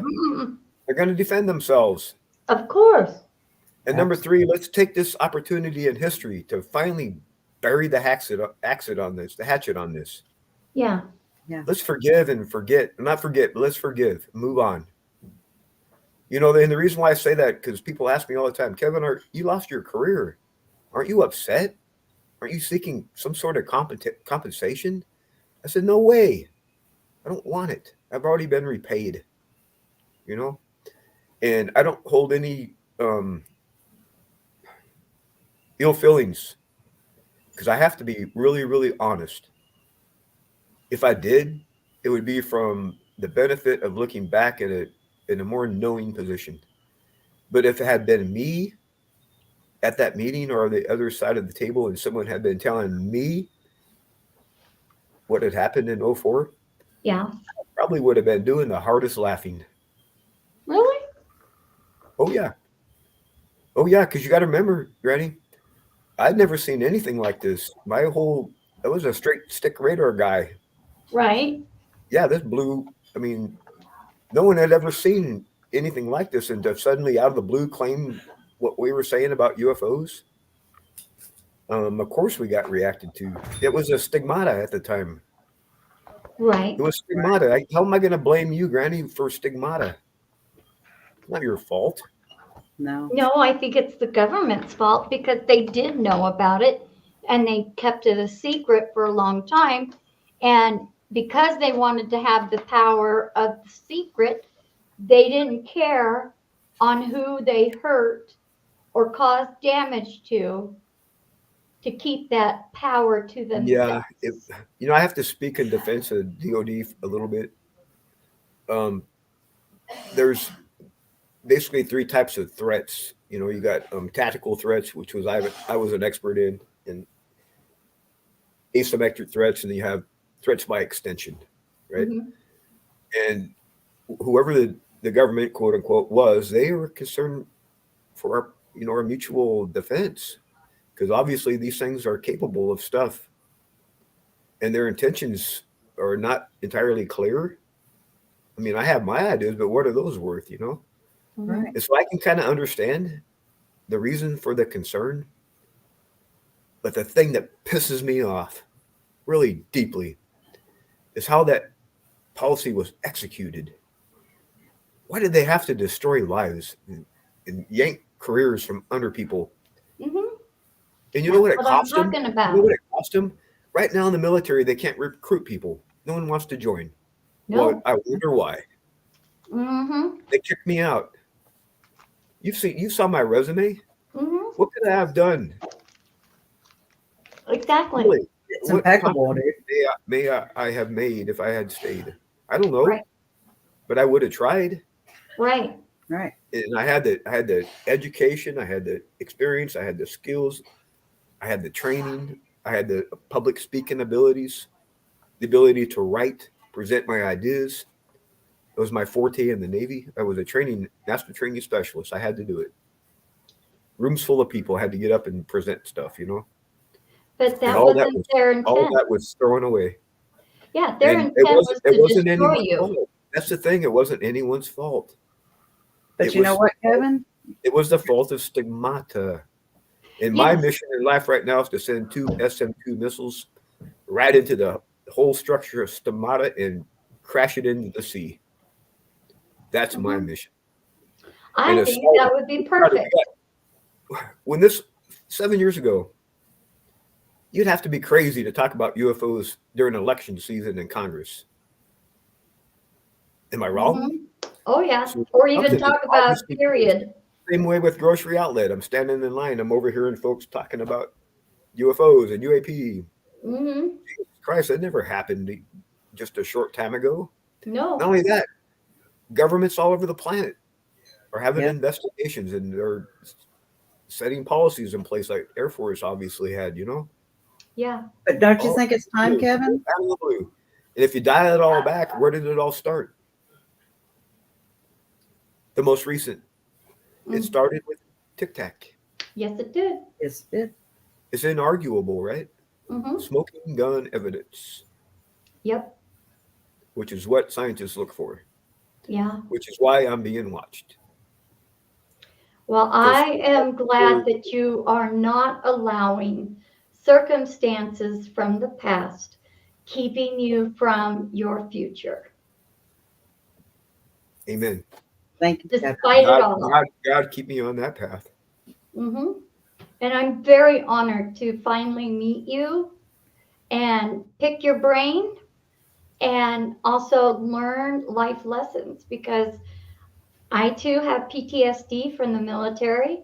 And so when I hear your heart and you're coming from your heart, and nobody understands a vet like a vet. Right. And I think the communication between. I will caveat that PTSD isn't just limited to the military. No, it doesn't. I'll give you an example. My cousin is a wildland firefighter. Oh, They- yeah.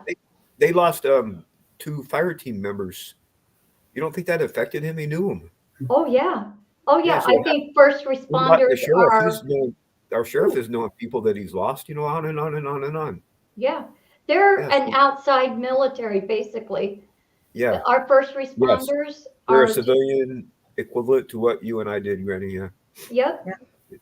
Absolutely. And they do it every day without the, politics that we had to deal with. yeah. Well, Yeah, they do with politics, but it's a different My type. sheriff already type. knows if they ever need a ditch-in spot, you come to my house. Mm-hmm. Yeah, they know. Yeah, I mean, and yes, I totally believe in that, because I have several policemen that have come and started veterans organizations because of their brothers or sisters that were in the military and ended up committing suicide, and yet they have the same rate of suicide within their own house, and yet they're trying to help, you know, an outside that needs to be taken care of, because they're the ones that usually end up going to those places and, you know, where a soldier committed suicide. And so it's kind of all works hand in hand. So, yeah, you're right. And you can't tell me you don't cry when you hear it, Johnny. I try not to. I try not to. Huh. My husband committed suicide. So, yeah, he was part of that's 44 they're saying now. I know the numbers aren't right. It doesn't make sense for the numbers to be that low. No. But yeah, he was one that killed himself in our home. Yeah. Wow. Mm-hmm. I didn't know that. No, I don't really talk about it unless somebody asks me. Obviously. But yeah. Obviously. So Granny actually has a show that she does based on those people that are left behind. She calls it Leftovers, isn't it, Granny? yes, ma'am. and what you're kind of reflecting on now is part of the miracle to the story. I was in my house hollow loop and I had time now, and I started volunteering golf course, and I met an old gentleman, Robert Musquick Sr. And we kind of hit it off. He was in Pearl Harbor assigned to a submarine when the Japanese attacked Pearl Harbor.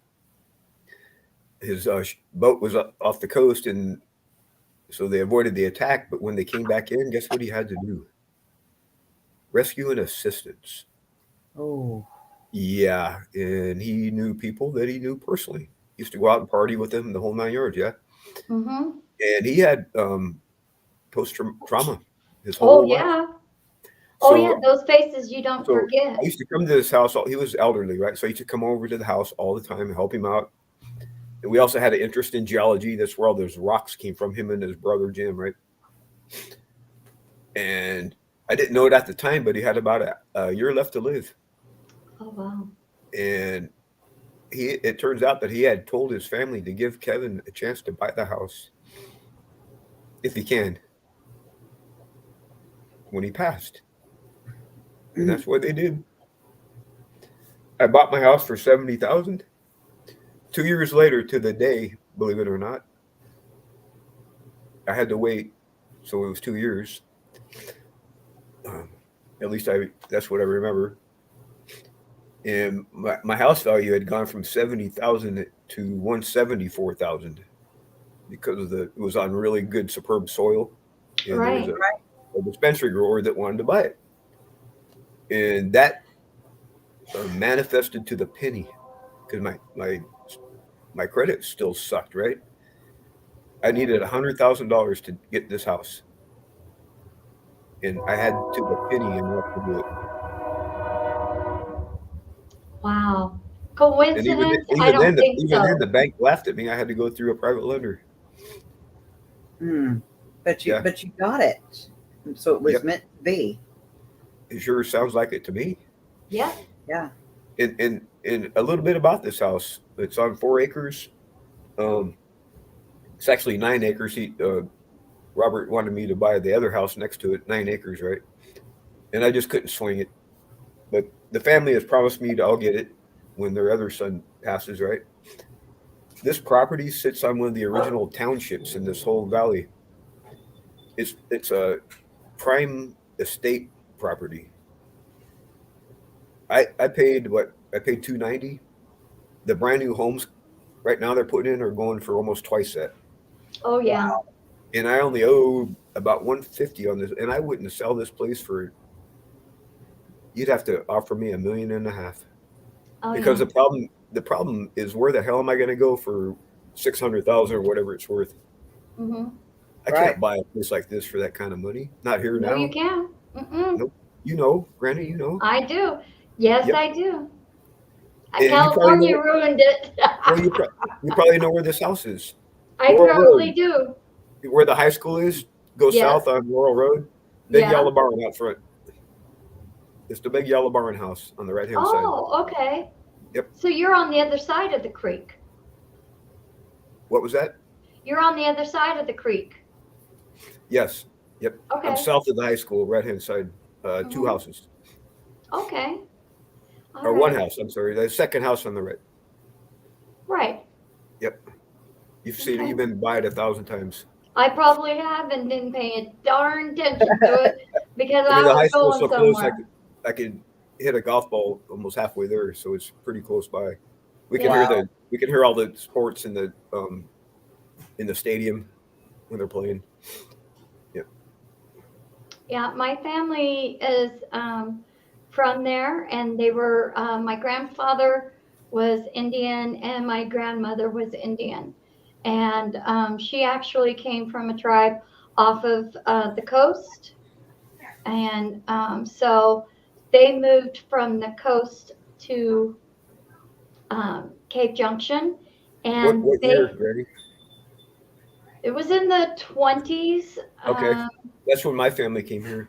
Yeah, They- and so. You know, they probably knew each other. You know, it sounds Oh, I crazy. bet you they did. Her Yeah. mother was a made furs, and Was then made furs. You know, the beaver and all of that. she would make the You do, first. Granny, do me a favor. Send me everything you got about your family history. Oh, okay. I'll try to pull some threads on it. Oh, okay. Yeah, the serendipity here might surprise us. Yeah. Again. Yet Yeah. again. Yet again. Yet again. Yeah, because you know where the old cemetery is, right? Oh, yeah. Okay, my family started that. Oh, wow. Yeah, they're the original rocks. They it was the men's jobs to go to the river and bring up the headstones of the rock and carve into the names. Laurel Road, Laurel Cemetery. Yeah. Yep. And so when I die, I have a guaranteed spot. I have family members myself buried there. Yeah. Yep. So anyway, we gotta get. It's 2 hours.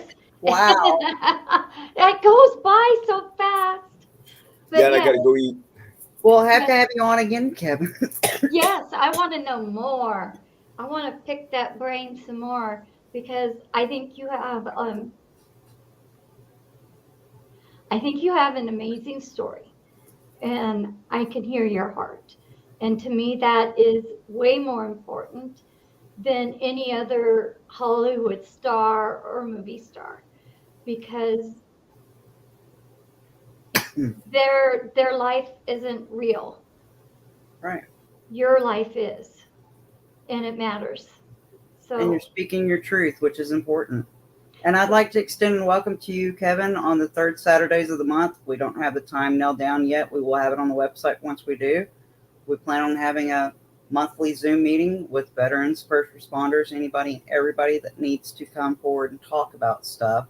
Just a support group of people talking with one another, and we're working on getting volunteer mental health professionals. So if anybody has a breakdown and needs to talk to somebody, that we'll have people there available. We're still waiting to get more people to help, but we'd like to invite you to join us on these calls if you have time. I can help out with that. When this publishes, I'll post it on my Facebook, and then that alone will help, I think. yeah. Absolutely. Thank you so much. And if you enjoyed what you saw here today, everybody, please remember to like, subscribe, and always remember, sharing is caring. Have a good night, everyone. Thank you. Good night.